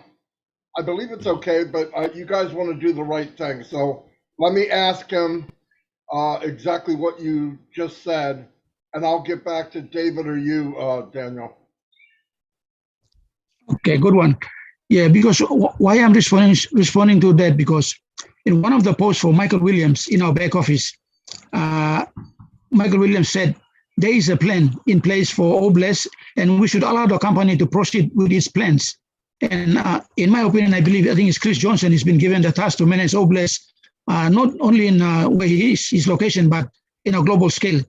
So that's why I need confirmation on that. I don't want founders going ahead and registering Obless Foundation in Papua New Guinea, and it might have a conflict with the global Obless arrangement. That's why I'm coming to you. Yeah, no, it's better to be safe than sorry. I'll double check. I think it'll be fine, but no, let's do it right so you don't hear anything later. Yeah, no problem. I can find out from him. He's traveling right now, so it might be a day or so, but I will find out. Thank you. All right, my final question is: some founders in Papua New Guinea are still experiencing, even they've been active founders, but from time there's some situation where the access code are not coming through. They tried a couple of times. I was trying to help a founder, but I still cannot get access code through his email. So, what is the best thing to do? I did one to the back of support to ask them to whitelist that email, and they did it. But some founders are still trying their best to get it done. Okay, well, here's what I want you to do. Anybody you have in Papua New Guinea that has a problem getting the one-time passcode, send it to me. But I need to know. There's two things. If it's an older account, like it just happened, and it's an older account, I need to know that old account. Here's the email. If it's somebody trying to register and they're not getting it, I need to know this is a new account. This is a registration. And they're not getting it. Just give me the two differences, and I will get that fixed for you. Just send it to my onpassivenation@gmail.com. All right, thank you very much. I think, David, that's about it. That's all I got to say. Thank you very much. Okay, thank you, Daniel. We have Wavine. Wavine, go ahead and ask your question, and then we'll have Nancy. Thank you, everyone, for this opportunity to speak. My question is to the tech team in regards to the OStaff or the ODesk application. I am from the same team with Mary Caro, who spoke earlier on, and we are in the process of structuring our the districts that we have and the local level governments that come under them. My issue with that is because all of us during this COVID season, we've been all over the place. So just having to do the onboarding for having that option to have workers come and do the like admin or payroll or the human resource team and getting them to be in the same system. My question is it possible to do that remotely from different centers, maybe from different countries or different provinces? Because not all of us are in the same center or the city or the country. So is it possible to do that from other places? Thank you. Yes, then I'll just come in and then Vincent can add. So you're talking about old decks and old staff, right? Correct. I think it is the old staff application that I'm querying because obviously we will have to, if we have work, our employees, because like we've said that not everyone's going to be non-passive, but they can be workers. So in the event that we need to put together our team, our workers to carry out the admin work, if you like, is it possible to access that all stuff from different places? Yes, okay. Because we're not able to work from the same building or spot, if you like. Correct, yeah. So you can access, because remember, all staff or whatever application we have in our ecosystem is a web-based application. So if you don't have internet, you cannot access it. So wherever you are, you can access it. And remember, every product is a standalone product. You don't have to be an Onpassivian to use the product, provided you are paying. Because remember, it is there and you have to pay. You have to pay subscription. Most companies, for instance, the company I work for, we use Bright HR. We didn't develop it. We bought it. We just subscribe and we are paying it year in, year out for human resource, right? So, and what happened, you can be in Australia or we have employees that are everywhere, but as long as they have the login credential to go onto the function, the area they want to go, and then they can use it. Remember, all staff is massive. Say, for instance, you have payroll department will see only payroll, provided it will depend on the admin right they will give them, because it's a massive application. But yes, you can access it everywhere as long as you pay. The only thing is Onpassive will give you that access and give the training on how you will use it. But let's wait for the final application to come out and see how massive it is. But again, it's a standalone, as our CEO said, and it is there. It wasn't built only for the 1.3 million. Remember, we have 5.5 billion users in the internet space, and there are used corporations that will come in to use some of these products. They will pay for it. They don't want to be even a reseller or just want to be customers, just to use the application and pay and go. So yes, you can access it as long as you pay. You can access it anywhere you are, as long as you're given the right of access.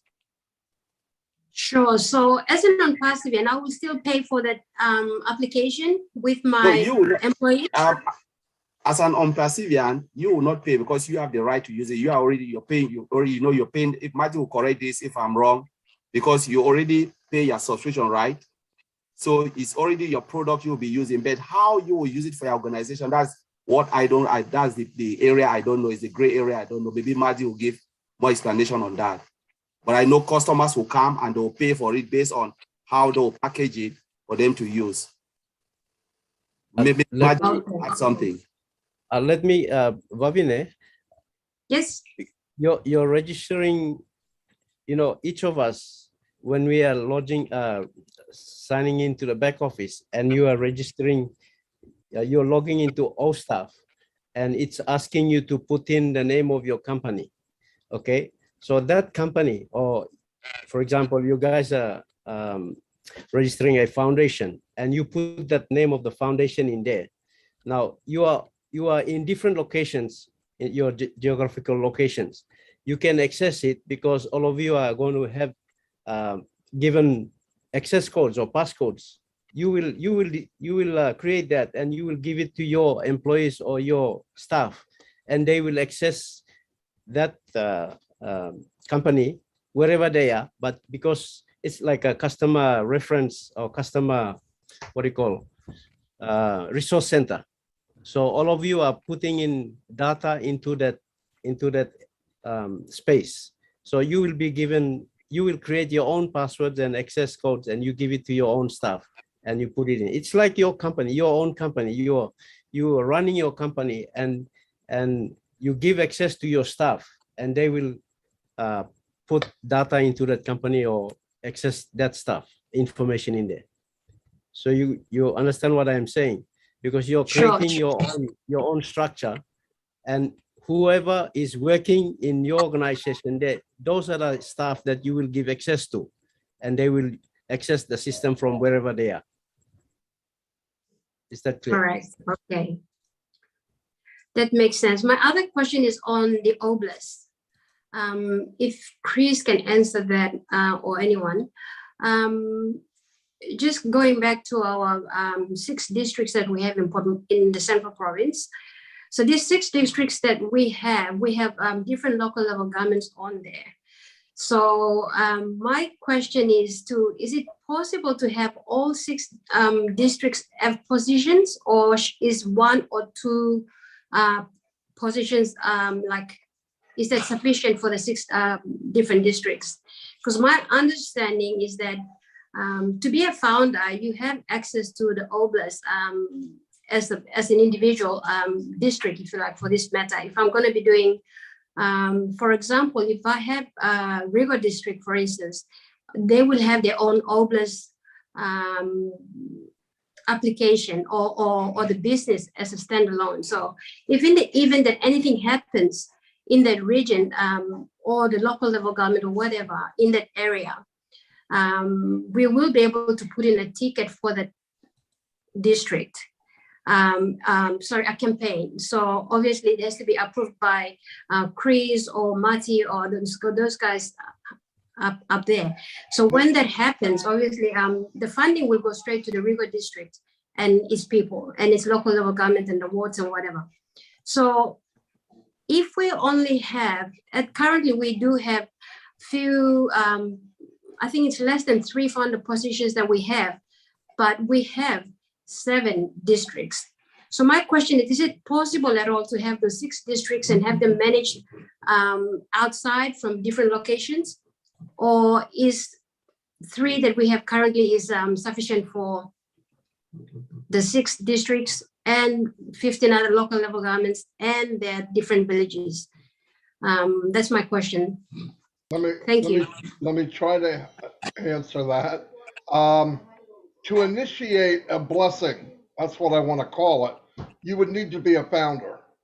People that pay into it, people that want to donate money or whatever, I don't think they need to be a founder. Now they might have to put their email in and all that, but to initiate one, that's the benefit of being a founder. You can start a cause. You can go for drilling water. You can go for building but in fact, I was listening to PNG how they were setting up the backside of Oblast in the country.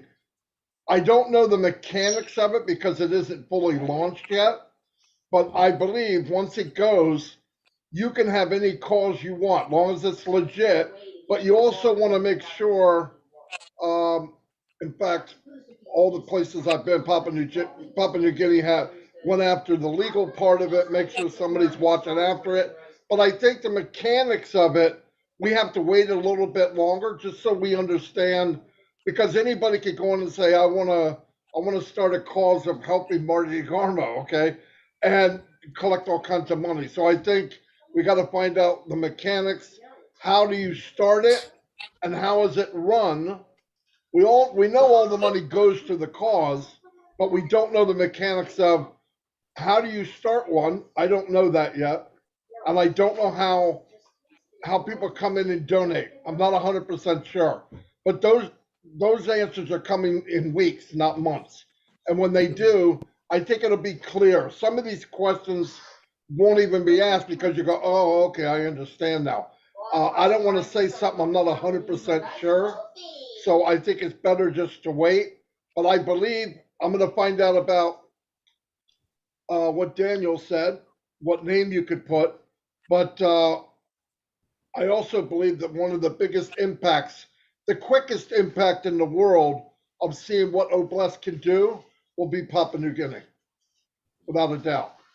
And it might be many different things, but I mean, Ash said it himself. The country's not real big, but you have a lot of people in your country that are part of Onpassive in comparison. And you have a lot of people, stepbrothers and sisters all over the world that want to help Papua New Guinea. So I think you'll see things change very quickly in Papua New Guinea, and it'll be the poster child for the rest of the world, which is a good thing. But the mechanics, I don't know 100%, so I would wait. I don't want to say anything because I'm not 100% sure. I hope that makes sense. Mati, I'll just add in here. Okay, Papua New Guinea, you must clear. You must clear. Okay, time. Vavina, you're talking about the structures. Okay, we don't want to take over the government's role. Remember that. We are only here to at least step in and help where help is needed. We don't want to duplicate or take over the role, and they'll see us as trying to take over their roles. No, we are here basically to help where the community has a need, and that's how you're structuring it. So when you structure things, look at that avenue also, the legal side of it. So that's why Mati, let me explain. Let's wait a bit. You can have the plans in place. Just wait him likely time to solna. Time Oblast or policy guidelines will all come outside now. You can look in one map by you fit in. One map by you fit in, you can go ahead na create him all courses blaming put him on platform, and then you can run one time this last. So when I'm help become lo go straight lo this la place where we need him. You know minus and by you come take over lo work lo government services in long country. No. And you missed up lo strong in work na support him to solve one map and we got needs straight. Okay, and is that okay? Yeah? Thank you. Just to clarify, just to clarify my point, obviously, Onpassive and Oblast is coming in as a third-party donor. So we will not be, my intention is not to take over what the government's role is. But some of the things we know and we've learned from experience in the past with our local villages and things like that, they're not fully funded by the government. Sometimes we're short of it. So not many of the projects get carried out. So that's when the third party comes in, which is our role, if you like, Oblast. So that's where I'm coming in from, not to take over the role of the government or anything like that. So those shortfalls are where we will come in. So that's where I'm trying to get my point across as a third-party donations. Thank you. Thank you, Vavine. Okay, let's move on. And Nancy, you have your hand raised up there. Go ahead. Okay. Hello to everyone. Good evening to everyone, and good morning to the world. I have just one question, maybe one or two questions. But before I go to the question, I just want to add a little bit about what Red Redpen said in Pidgin to our PNG founders. Okay, olain beli Arim Red Redpen itu tu harim finish tu di sela recordingnya. Blo recap blo Red Redpen yet na Mr. Ash Mufara CEO beli itu tok you harim finish lo English. Or something I'm clear.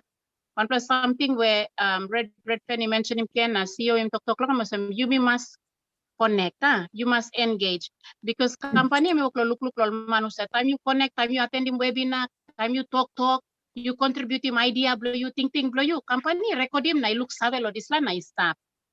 And you me talk lo data center ya. And all something is recorded. Time you go inside lo back office, blow you and recorded. So only save or some you active founder, or you passive founder, or you Slack founder, or you sleepy founder. When I can founder, you come up. Company is save. Company no I pass. All same na. Time you have him red penny talk I mean talk them company by rewarding by that some like I look savvy na reward long all founders where only active only making YouTube long all Oli tok long Onpassive, oli share Onpassive, oli come up on them all updates. That's why I'm very important to some now. I want to say thank you to Mati for bringing this webinar to us. We have a weekly midweek webinar, so you can understand him. You can understand him when him something CEO he talk when him all big major launches he come up, or something he come up like Dubai. Yeah, what is happening in Dubai? When we have midweek webinar like this, time break it down in our language, in Salo talk pisin. So you all get can understand.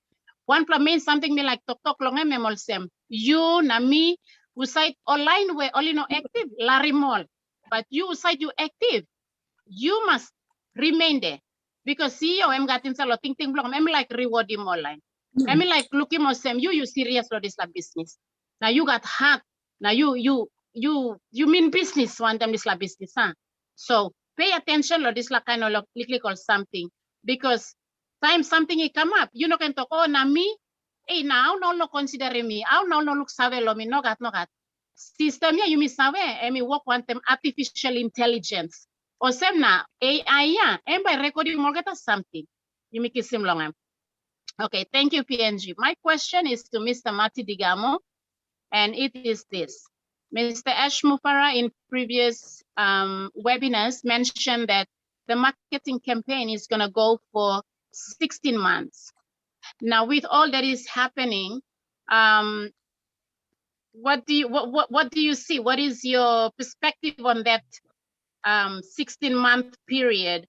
Is it reducing, or is it going to be more, or is it still on the 16-month length of the marketing campaign? Okay, here's what I believe. The 16-month one is what we saw in Dubai. That will go on and on and on, and they'll change different. They're going to start switching over to obviously products soon.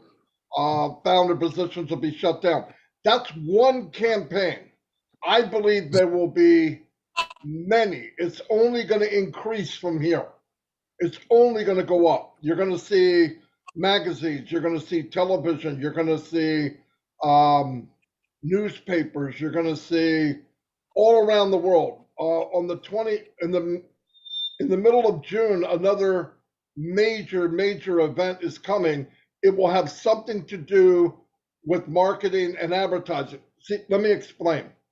What's being done in Dubai is more of a marketing branding. In other words, we're introducing the name of the company to people because they don't know who we are. And then you're trying to build a relationship with future customers. So I'll give you an example. 20,000 people taking pictures of the Burj Khalifa with Onpassive written on the side. They're there to see the light show. Maybe consciously not really looking at Onpassive. But now they bring these pictures home and figure 20,000 show it to 10 people each. So now you're up to 200,000. Now this happens every week, every day. People go to Dubai and they go home. They go to Dubai and they go home. You start this viral effect. More and more people. Now somebody at home looks at it and says, wow, that's amazing. And then they go, what's Onpassive? Once you start that question, what is Onpassive, you are branding the name. And that goes on and on. And because Ash Mufara understands this, he's branding. So the day we open to the world and they say Onpassive is open, people will be flocking to come in to see what we have. It's a great concept. If you brand, you win, right? Here's the other one. He gave an example. Apple, huge company, $1 trillion company. If they decide to make a TV, are people going to buy it? Absolutely. Why? Because they're already branded. They know they are the best at what they do. So if they make a TV, it must be the best. So what you're seeing in Dubai is the branding part of it and the viral part. What you're going to see in the next weeks months and years, Nancy. It's only going to increase. We haven't seen nothing yet. Nothing. Trust me. 10% if we're lucky. So that now they're going to get into products and what they do and how you can get them. And then next thing you know, they open it up and people start buying things. Then we start making some apples or whatever. That's how this works. He's taking his time. People look at it and say, I don't get it. Nothing's really happening. But the fact is, many, many hundreds and hundreds of people are joining every day, 1,000 to be exact, just from what happened in Dubai. And it's spreading across the world. Why? You know who's walking around Dubai? Large CEOs of big companies, directors, big business people from all around the world, because that's where they go. That's where they vacation. And they're watching this Onpassive shoot up the Burj Khalifa, and they're going, what company is doing this? They know it's outrageous. It's absolutely outrageous. And they go look it up, and it's Onpassive. Onpassive is echoing through the world right now, big time. Big time. Ash did not do anything small. This is huge. The one that he was going to do on the 28th has only been done one time before by Mercedes-Benz.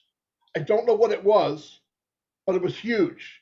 Now, the person involved's mother is real bad sick, so that's going to be postponed maybe until September, but it's not stopped.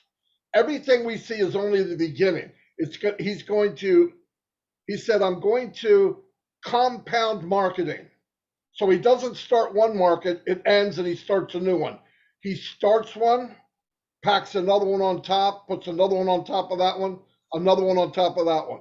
So one day, maybe, my opinion, you have 3 million people signing up daily. The company could grow into something we have no imagination. I'm telling you, we don't know. But just think about, we have no competition. Why do I say that? If you go on and you say, I want to give you a Zoom type product, unlimited, for a couple $100. The Zoom we're on right now, 10 grand a month, $10,000 a month. You could have the whole package of Onpassive for us as founders, maybe 300 or less, one time. Rest of it comes out of our pocket. There is no competition. Everything Ash makes is unlimited, and you can scale it to the top. And when people see that, do you really have to sell it? No, you have to sell the name. The products will sell themselves, guaranteed, because everybody wants a good deal. So what does Ash talk about? He never talks about money, ever. He talks about value. Value and branding and marketing equal money. So you don't need to say it. You don't need to say the money. It's coming, maybe more than we could imagine. But because he's analyzing everything he does, as we look at it, we say, I don't understand why he's doing it. Of course we don't. It's never been done before. Never. Most companies don't reach the peak of Onpassive before it even launched. Most companies are not billion-dollar companies, most. And we'll be a multi-billion-dollar company the day we launch, only to grow and grow and grow and grow. One day we could be less than 1% of the company. So just wrap your head around that. But we have to go with the process and see how it works. He knows better. His company knows better. I marketed for 15 years, and he's blowing me away. I'm lost. When I was trying to guess where he was going, I thought we would be in Dubai in 5 years. If we were lucky, we're in Dubai now. And he didn't rent a floor in the Burj Khalifa, he bought them. Do you know what it means to go to a company and they say, where are you located? In the Burj Khalifa, no address. That's all you have to say. To a big company, that's all you have to say.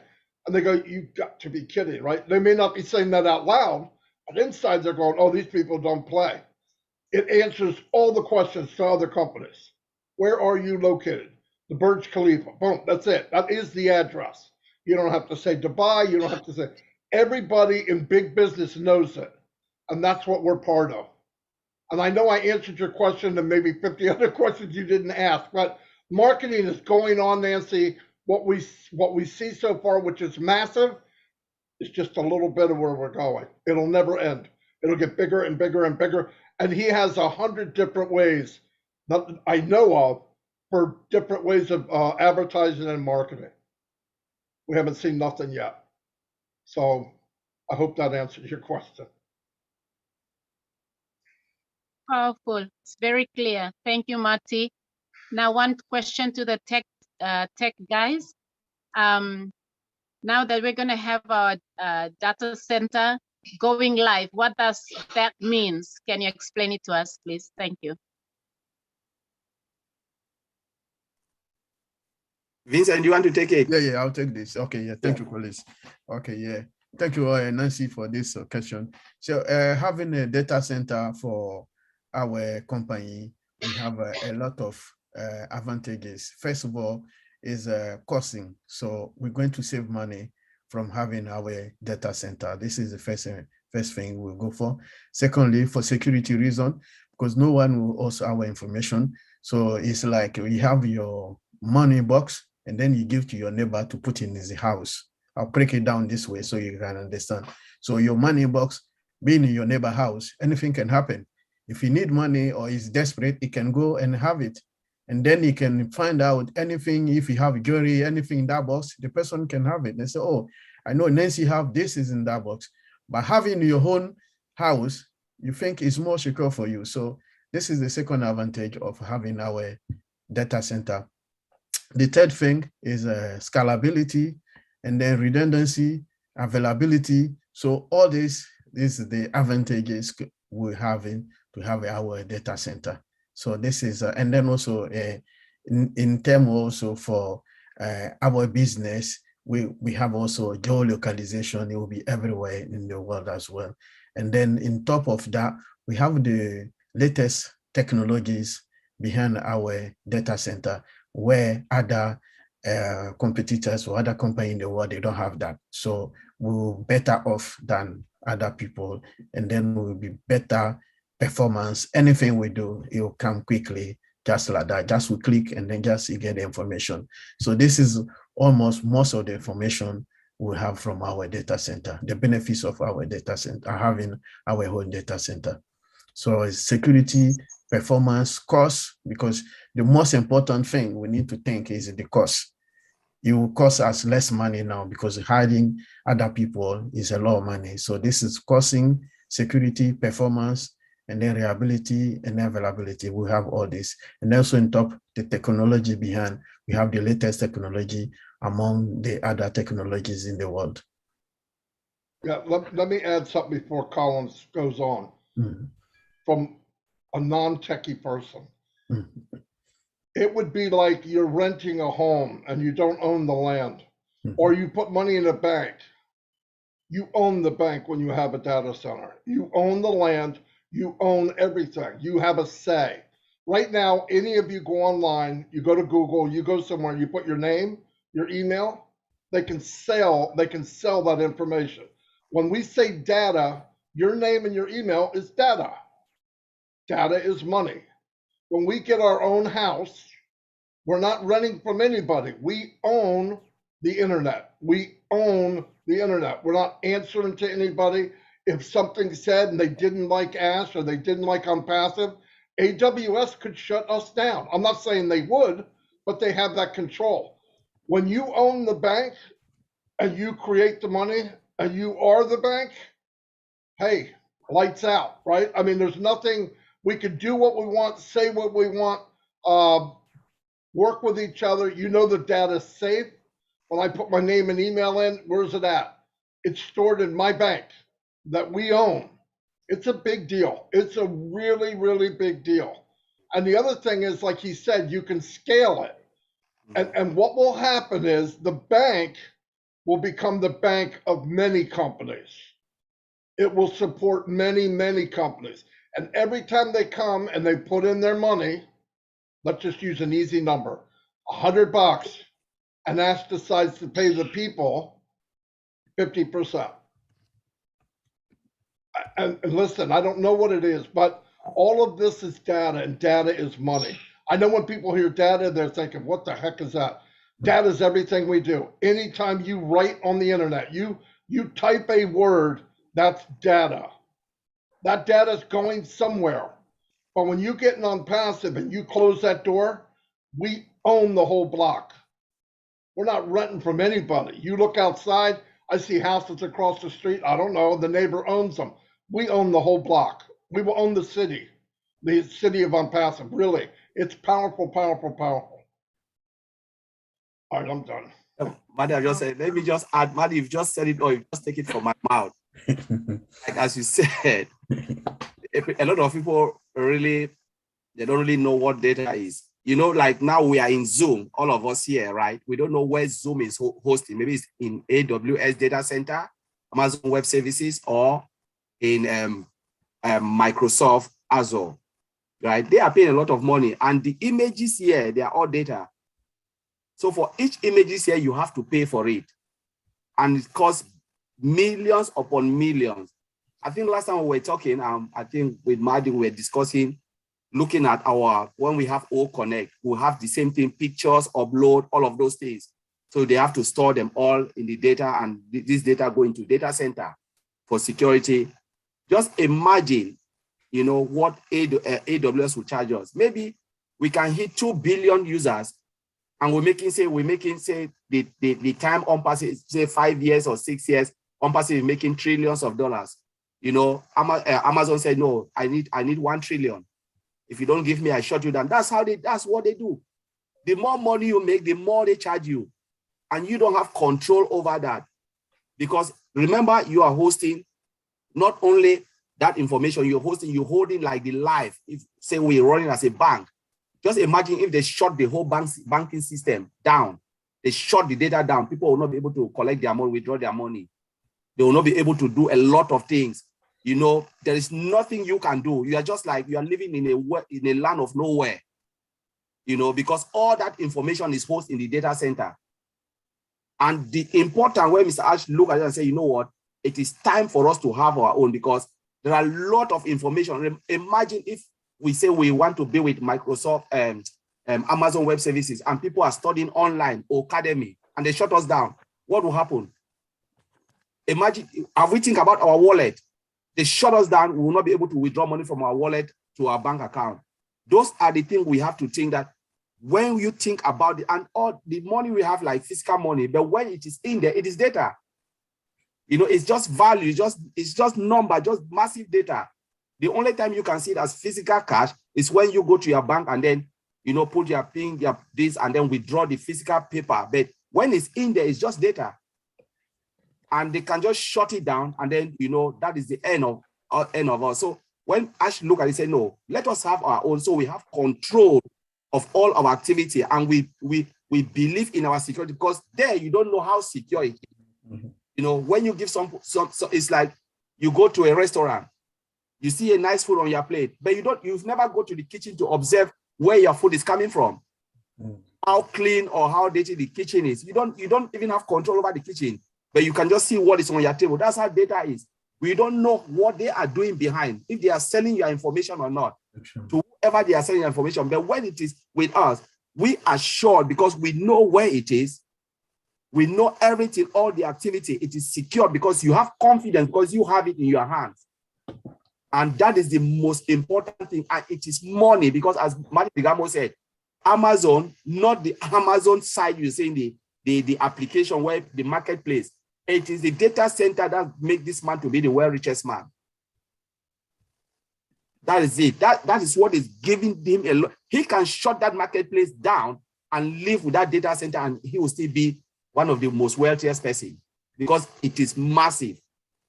And we just have to thank God that Mr. Ash Bofara think about bringing us data center. With data center is one of the biggest deal we have in Onpassive. And we know we have more coming. The data center it's just mind-blowing. So thank you, Nancy. One more thing. I'm sorry. I just drank a lot of coffee. So keep in mind that Mr. Mufara met with AWS and they discussed certain things about data and hosting and all that. And when he left, I guess they didn't come to a good conclusion. So I believe some of the products that we're waiting for, like OConnect, like ONet, like all the ones you think, oh, where are they at? I believe there was a decision made, and I don't know this for sure, but reading the tea leaves, as they say, Ash is getting pushed forward on the data center as quick as he could, because when you go to do a big data draw like OConnect, he wants to have the data center in place first, so he doesn't have to run it. And it sounds like AWS either said, I don't know if we can do what you want us to do, or you're going to have to pay us $1 trillion a month. Something didn't go, but thank God, because that just made them push the issue of getting the data center quicker. So when it gets done, I think you'll see a lot of things fall in right behind it, because now it's secure, like Collins just said. So that's all. Thank you. Thank you. Really appreciate your answers. Very powerful. PNG. Arima, money box there. No can put in la house plan arla man. Put in la house blow you yet na you yet bagat freedom lo anytime lo kiss him. Na anytime lo make one something you la make him and by make him data center and molto kia and was a money box ya. Now I'm you know putting this la money box lo narla have and put his strength on passive so on passive house play ya. So sleep good na relax good na amma so say more something and by flow away blow me. Thank you, Mr. Bakau.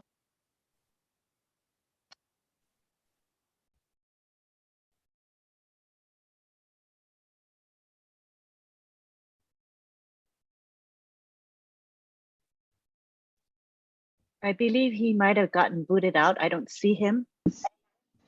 Yeah, we lost him. We lost him. All right. Let us continue while David tries to come back. We have Emily George who would like to ask a question. Go ahead and unmute yourself, Emily. Thank you, Lynn. And thank you very much for bringing on you and your team. I actually often listen to a lot of your webinars, and the more they come on, the easier it gets for those of us who are not so tech savvy. At least we get a gist of what is happening around here. And as Nancy said, not many of us are that completely tech people. But thanks for that. And good night to everyone, and or good morning wherever you are. Thank you for coming to our webinar tonight, especially Marty for hosting this tonight. My question was kind of answered by Marty, and it was a question that was going to go to Chris Johnson. And Chris, I often listen to your Bless webinars too, and they're really great in getting a lot of ideas from that. But I might be preempting this a little bit, but I was just going to ask you, Chris, if how you intend to implement your Angel project on this Bless platform. Just to give us some ideas, as we are in the process, as Mary said and Lavina said, we are in the process of discussing projects that we hope might qualify for some support from the Bless platform. Emily, good question. Listen, every great idea to help humanity or people or children, women, men is acceptable as far as I'm concerned. The Angels list that I started, I don't know, 7 months ago was to get people's attention and to draw people that truly want to help people out.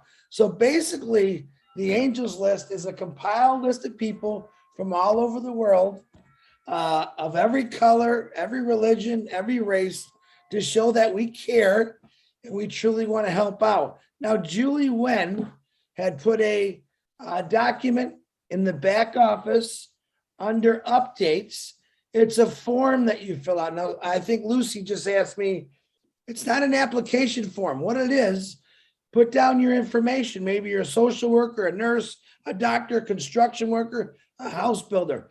This gives us an idea of people and what they can do and the ability to get these people in certain areas or the areas we need, especially for like social workers or building houses.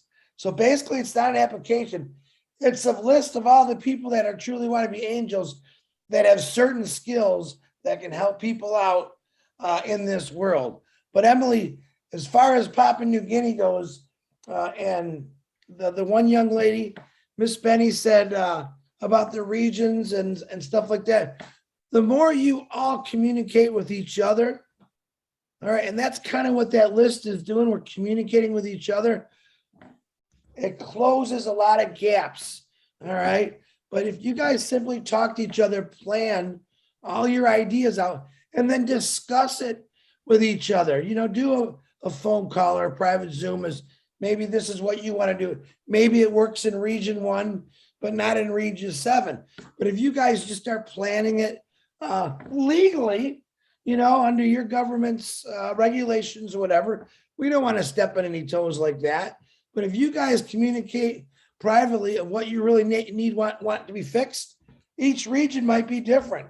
So the more you communicate, Emily, not just through Papua New Guinea, but through the world, because you better believe I got a slew of angels that's going to be heading toward Papua New Guinea with all kind of skills to help out where it's needed. But honestly, I think Papua New Guinea is probably the most talented country I've been to, because you seem to have many talented people that's truly going to change Papua New Guinea, not just through a bless, but for the individuals. So Emily, I hope that kind of answers your question. If not, ask me another one.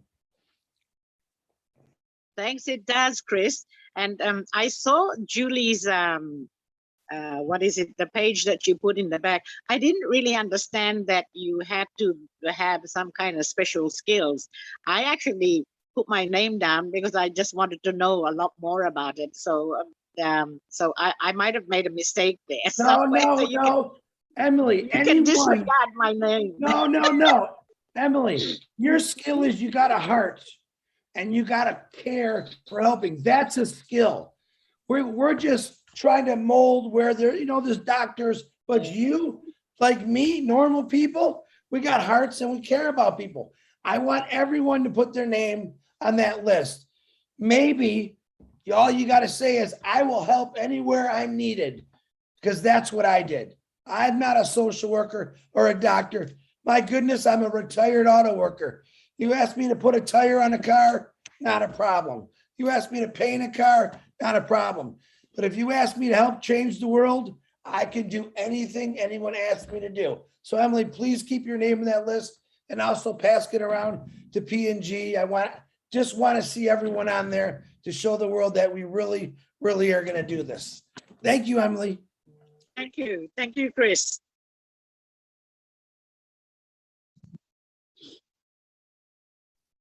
All right.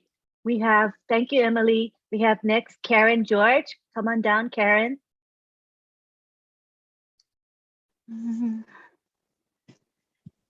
Thanks, Lynn. Good night, everyone. Good morning. My question is surrounding the O-Tracker product, the O-Tracker. And it's directed to maybe the tech team or any of the leaders. Okay, I work in the bank and I manage the bank's assets. And I was looking for a product that would assist me to track the bank's assets, especially when we send them out through each of the branches that we have here in PNG. So I was going through the O-Tracker, the features of the O-Tracker, and I noticed that it only had the URL and the IP addresses. So my question is, does O-Tracker have the ability to track assets? And if not, is there going to be a product, or can Onpassive maybe create a product that would assist its customers to track assets? Thank you. That's my question. Marty, Collins, or Vincent want to take that?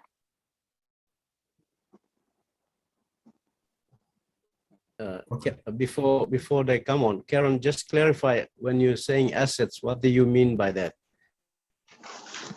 Thank you. Okay, the bank has a lot of office machinery assets like FPOS machines, ATMs, and we have a lot of receipts, note counters, all these we call assets. So we have about 42 to 45 branches in PNG. And when we dispatch these assets to each of the branches, especially the FPOS terminals, when we dispatch this to the terminals, we send them to a particular branch, and then when the branches utilize these FPOS devices or ATMs to allocate them to the merchants, it's very hard for us to track. Although we know the number of FPOS terminals or ATMs we've dispatched to that particular branch, but to track where each of those devices went through, it's so difficult for us to do that. So I'm asking if OTracker has the ability to track those kind of assets. Thank you. Okay, I will start first, and Matthew or Collins can add later. Oh, thank you, Karen, for your question. I think OTrack is the first purpose is to track cyber criminality. So those are criminal behind the internet. So for me, OTracker, it can track all the devices around your banking or those people connected to that using OTrack, because OTrack will be used by police around the world. So internal bank issues, I think OTrack will be the best tool also to use to track criminals, or even to track all the devices connected to your bank system, those who are trying to access your system. So the OTrack will be the best tool, to my knowledge. This is because it will not be only the IP address. There is a lot of information, because it will be used for criminals. So it's a tool we will be using by most corporate in the world to track those criminals. So for a bank, it's part also for this criminal as well. So I will say yes to your questions.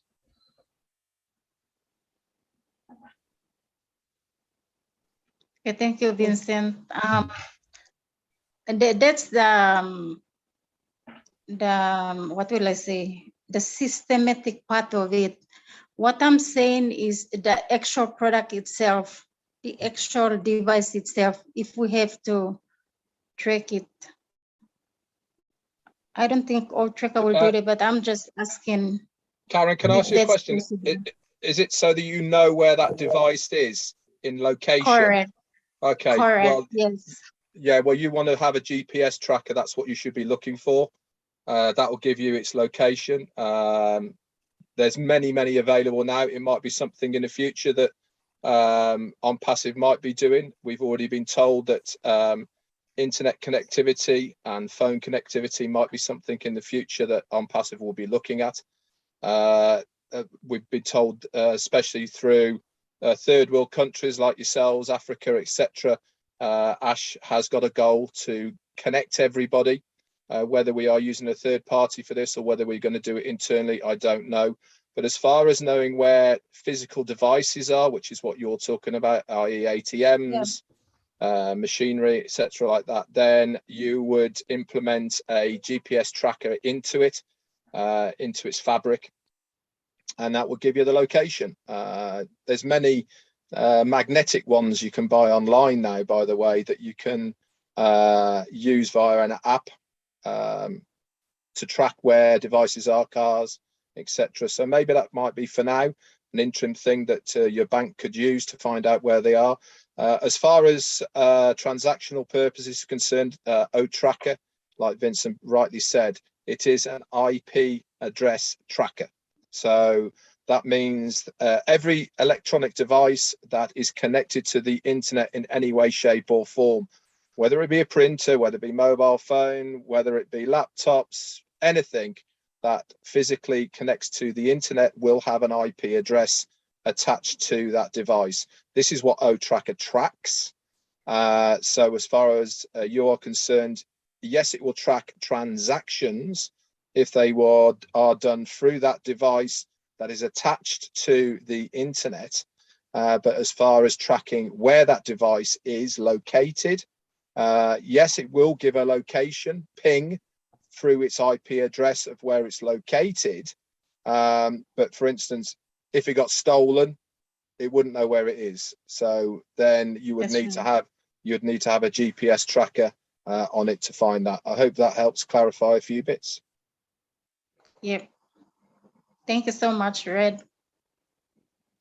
Hey, Karen, I want to add, I put in the chat the frequently asked questions for all to do with Tracker, the OTracker.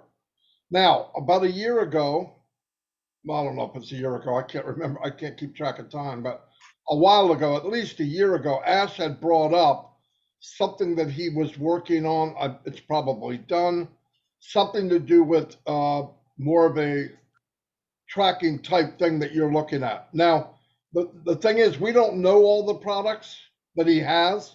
I'm talking about physical products, but he did say when we shut down the founder position, he will tell more of what he has and what's going on. The reason is, if Ash was to come on and say, here's what we're going to have, founders would come in by the tens of thousands, but they would come in for the wrong reason.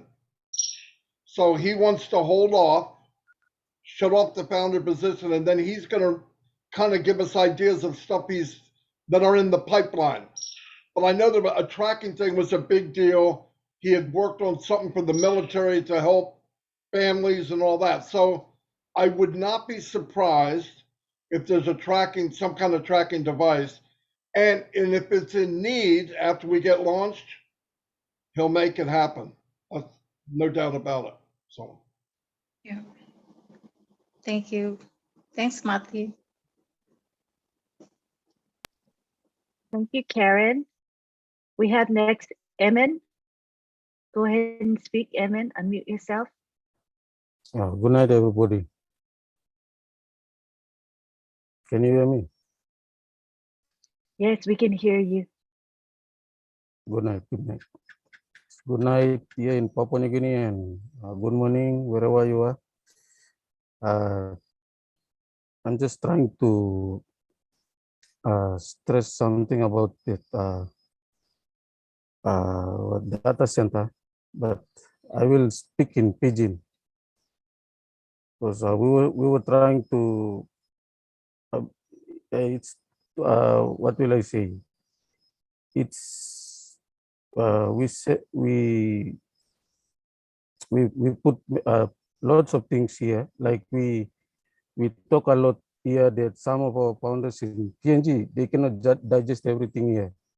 That's why, like what Red have done earlier, we should have like go through together. Like Red can read one sentence, and then Daniel or Nancy can come on and explain it, and later like continue in that way so that our founders in Papua New Guinea can understand it. It's too much to digest.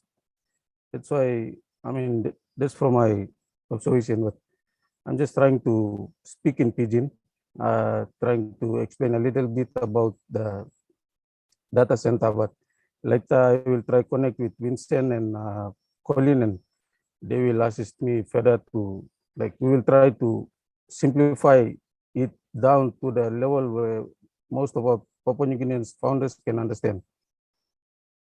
Okay, all Papua New Guinea, you mean you can RM this logo or something, now you meeting easy lo understanding. You are RM lo English, that's all stuff, now you think easy lo you lo understanding. And plenty something to most people lo kisim lo se one pla time. Yupla mas tingin side yupla na yupla now look yupla 63 pla tasol attendance la meeting eh. Some founders tools ta one time yupla one time team leaders yupla start. How boy me go begin explain him lol. You mean no kisim plan is something red fan tok lana. Understanding to me lo obless you class kim lo obless tape like Emilio class kim na this la nukla website lo Onpassive come up in type in onpassive.com you will send you click in this disclaimer agreement you click in agree so you go in you go down to FAQ na you look up Emin, you're going in and out. Emin, you may want to turn your video off because we are having a hard time understand you. Thank you.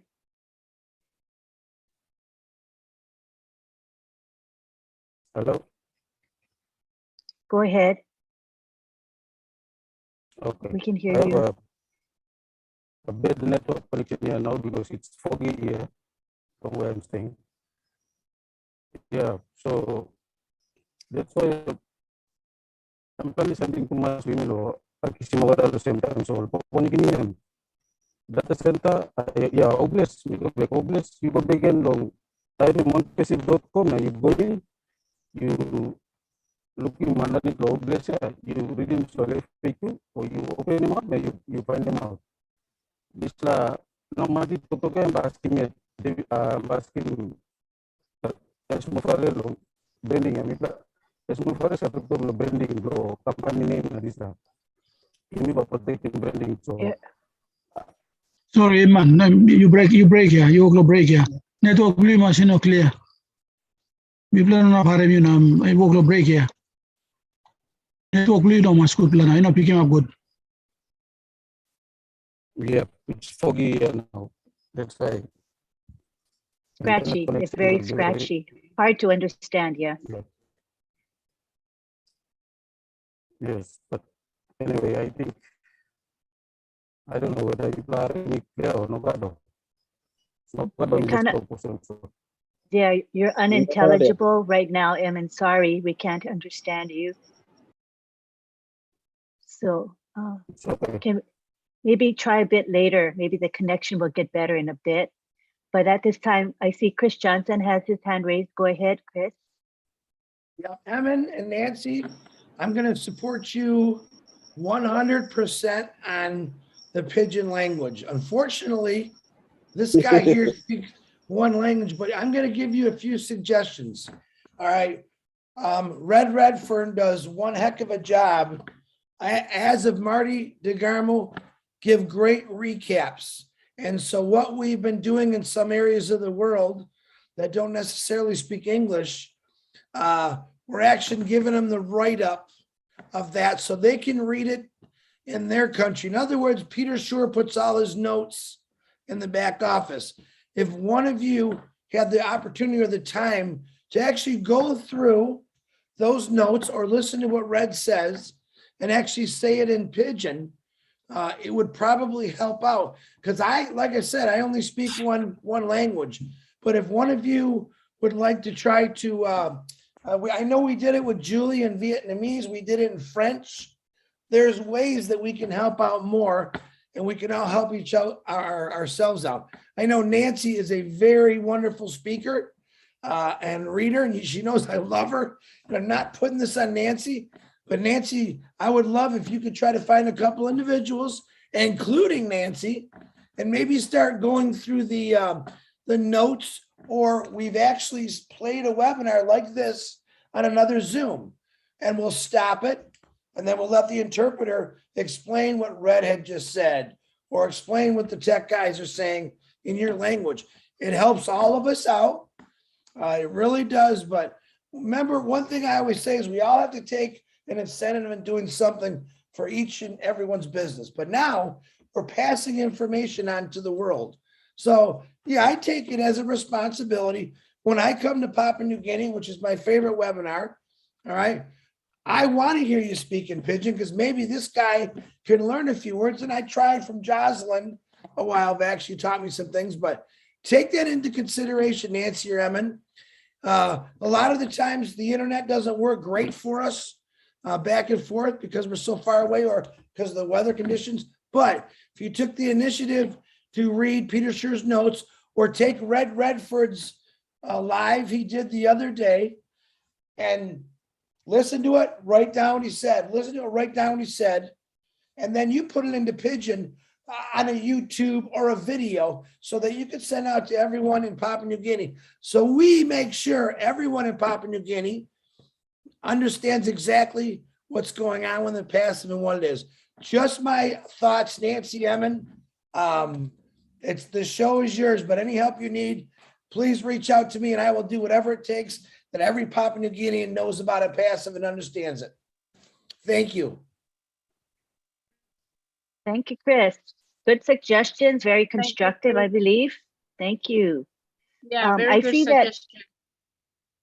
Yes, very good suggestions. I think David is not here again. He got booted out.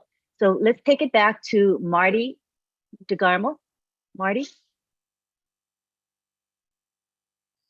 if you're there. Yeah, I'm here. Does anybody else have any questions?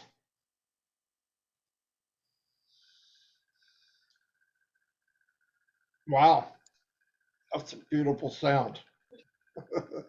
Anyway, we could wrap it up. Oh, wait a minute. Daisy has one. Daisy, go ahead. Go ahead, David. You can take over. Okay. Okay, Daisy, just ask your questions and I will wrap it up here. Just give a brief rundown on everything.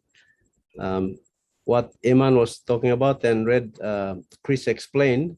I have the notes here from Mati. I will put it up in our Telegram group and we can break it down and discuss it within the group. So we can go ahead.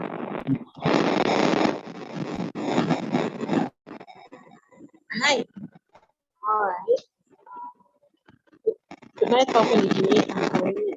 And good morning, rest of the world. Well, Hi, Daisy. It's very difficult to hear you. Could you turn your video off? We can probably hear you better. Thanks. Okay. What about now? It's still a bit scratchy. Okay, Can you? What about now? Much better. Much better. Much better. Okay. Should I speak in Pidgin, David? Go ahead, whether Pidgin or English, whatever you're comfortable with. Okay. First of all, thank you for hosting this webinar tonight. Thanks to Lynn, Marty, Chris Johnson, Collins, Oliver, Vincent, and David itself. I see Peter Huche there.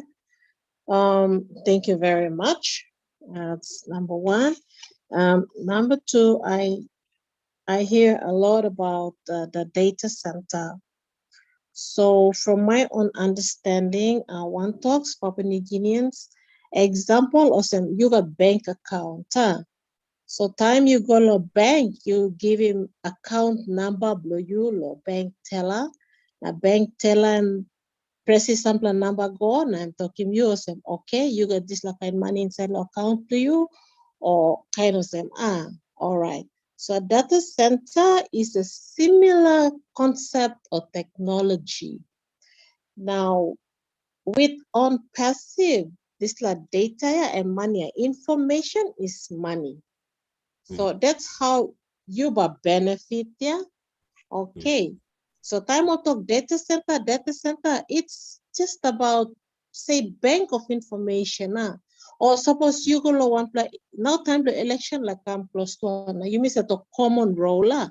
So you go come up, you sign up line, no, ask him name, do you know, suppose name, do you know, stop the common role, you know, not vote. Suppose name, do you stop the common role, you vote. So that is a data. It's a data center. Okay, recently COVID and come and hitting the Mulgeta, including Papua New Guinea. So National Department of Health plus World Health Organization too, all got data system or information or Bami putih masa suppose siga tampla book okay one man come write the name lo book phone number you come lo one map you walk in test positive test negative that's data. Okay, so all examples blow all data or information. All right. I'm just like explanation bamilo pigeon side. Suppose you know understanding Thomas, David and stuff and can help him you milo understanding what all mean by data center. Okay, now in terms of the company where you may join him, we can talk or say you may lucky lo come up member or Onpassive or founders, because one day, like now you're using this the Zoom and video, yeah. So I must play you me inside of this like the PNG now you may use this video conferencing. This company called Zoom, yeah, all back see money lo this or some someone somewhere but pay more because you may using this Zoom, yeah, this video conferencing blog, yeah. Okay, so back to Onpassive, like right now I'm listening and like the company or company bring me Onpassive now, I'm trying now lo come up in this bank, yeah, come up in this bank law and by look out in all get all something say name blue you, phone number blue you, or just like kind of little call information blue you, facts about you as an individual. All right, so those are examples we can give him about a data center. I'm not usually vocal. I'm just there on the background, always listening to what people are saying and so forth. All right, what else? I gave some examples about the data center so my people can understand. Another thing, so plenty way by you benefit lo Onpassive. One plus something, suppose you got smartphone, the fact that you go to back office blue, this like finger blue go click, click, click, click. You touch on something, you touching on something. Okay, main office blue me lo Onpassive and looks awesome. Okay, they see coming the back office blame and go awesome and go check him this and that. They are monitoring us or watching Yumi stop there. So time lo company lo rewarding Yumi at when launch and the company starts to pay or reward people, you will be paid. YouTube a company looks at you lo activity blow you. Okay, so me David and me want to less me no so check him on him about now cholo say me decide lo contribute to na game school because me listen gonna me people must me passing mouse to myself. I've been in here for like maybe almost 4 years. Na meeting was in time blow me now lo helping David and Nancy na usato narpla lo trying to lo schooling Yumi Papua New Guineans because internet am no something blow Yumi and something blow white man or white man come na schooling Yumi lo internet na Yumi one way na Yumi by faith believe blow Yumi am strong na Yumi to okay Yumi ba supporting this like company and Yumi stop na now Yumi stop yeah because something am say making me hammer straight making talk you plus and me say looking bell blow ash bell cry blame musem em like musem this la passing or this la poverty or like online no got kai all no got house all no got wara or no got road where maximum go close to lo health center where mama am go lo rotate na baby blame die or am go lo rotate na am no current picking na am die you know bell blow Asian stop lo this like kind service yana. That's why Asian look straight lo Papua New Guinea because you mean now you mean by showing straight this like bell blow Asia go lo well there. We will be like the sideboard for Onpassive. So Entasol me like contribute now lo this like forum. Nothing else. Thank you, Lynn. That's all I have to say for tonight. And my final message to all Papua New Guineans, I'll say this in Pidgin. Suppose you not been reading NDA below you, please go back to back office below you. You reading good NDA below you understanding NDA word by word. One, understanding legalities below NDA below you. Suppose you abrusi 1 plus something, you bruki 1 plus law below company, you may okata salo passing below ash, and no sa play. You will completely wrong, yeah, but just give back this like $97 bill or $105 bill, sim back, yeah, because Hash is a man of integrity. Okay, I'll say this in Pidgin. I'm telling my Papua New Guinean friends to go back to their back offices, reread our NDAs, ensure we understand the NDA word by word, ensure we know the legalities of our NDAs, and make sure we don't go out of the legal boundaries of our NDAs because we can lose our positions as founders. That's all I have to say. And thank you very much, panel, for allowing me to speak. Thank you, Daisy, for your contribution. Now let me take it back to David. Thank you, Lynn. Okay, I think we will round up this webinar. It's been quite a long webinar. So I'll just translate in Pidgin here. Most of the stuff that we've spoken about with the summary on the roundtable meeting. Matthias sent me the written word on it, so I will post it. All you mean online belum ba mi post him desla a summary belong one something as you been come na talk long roundtable ya ba mi post him inshallah Telegram na you mi look longam na you mi can one team leader can kiss him na you mi can explain him na break him down long all team members play me. Okay, big plus something I'm ready me talk him all members blow you me all founders, please get engaged, connect find him road lo connect na no can less suppose you less you sawe company emoklong look sawe lo usay mi come in na usay mi spend him time usay mi long take part long all meeting blow you mean contribute na this like kind of something you must connect. Suppose you select na start behind long time only start long tanim traffic or salim all customer ikam long or side long on you might miss out because you know got activity enough long justify why all by salim traffic am you. So this all kind something same all your looks out lang so me like him you me all got must connect na come up active inside of this role players and founders na work na update him yet na stop. Okay, and big plus something you must because SME come long side long technology na me bring him this company come lo you me. Okay, online talk scalability or some you think him you me or you me say salim boy.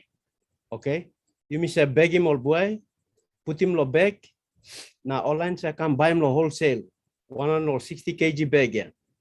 Now Karim go now. All right, time you buy him long bag, MOSM, you buy him one price, 200 kina, one plus bag. Okay. How much plus bitter nut or boy stop inside there and plant it to mas. So only buy him lo bulk, na Karim go, na all by give him lo online by retail him again, all by rouse him again, all by selling one.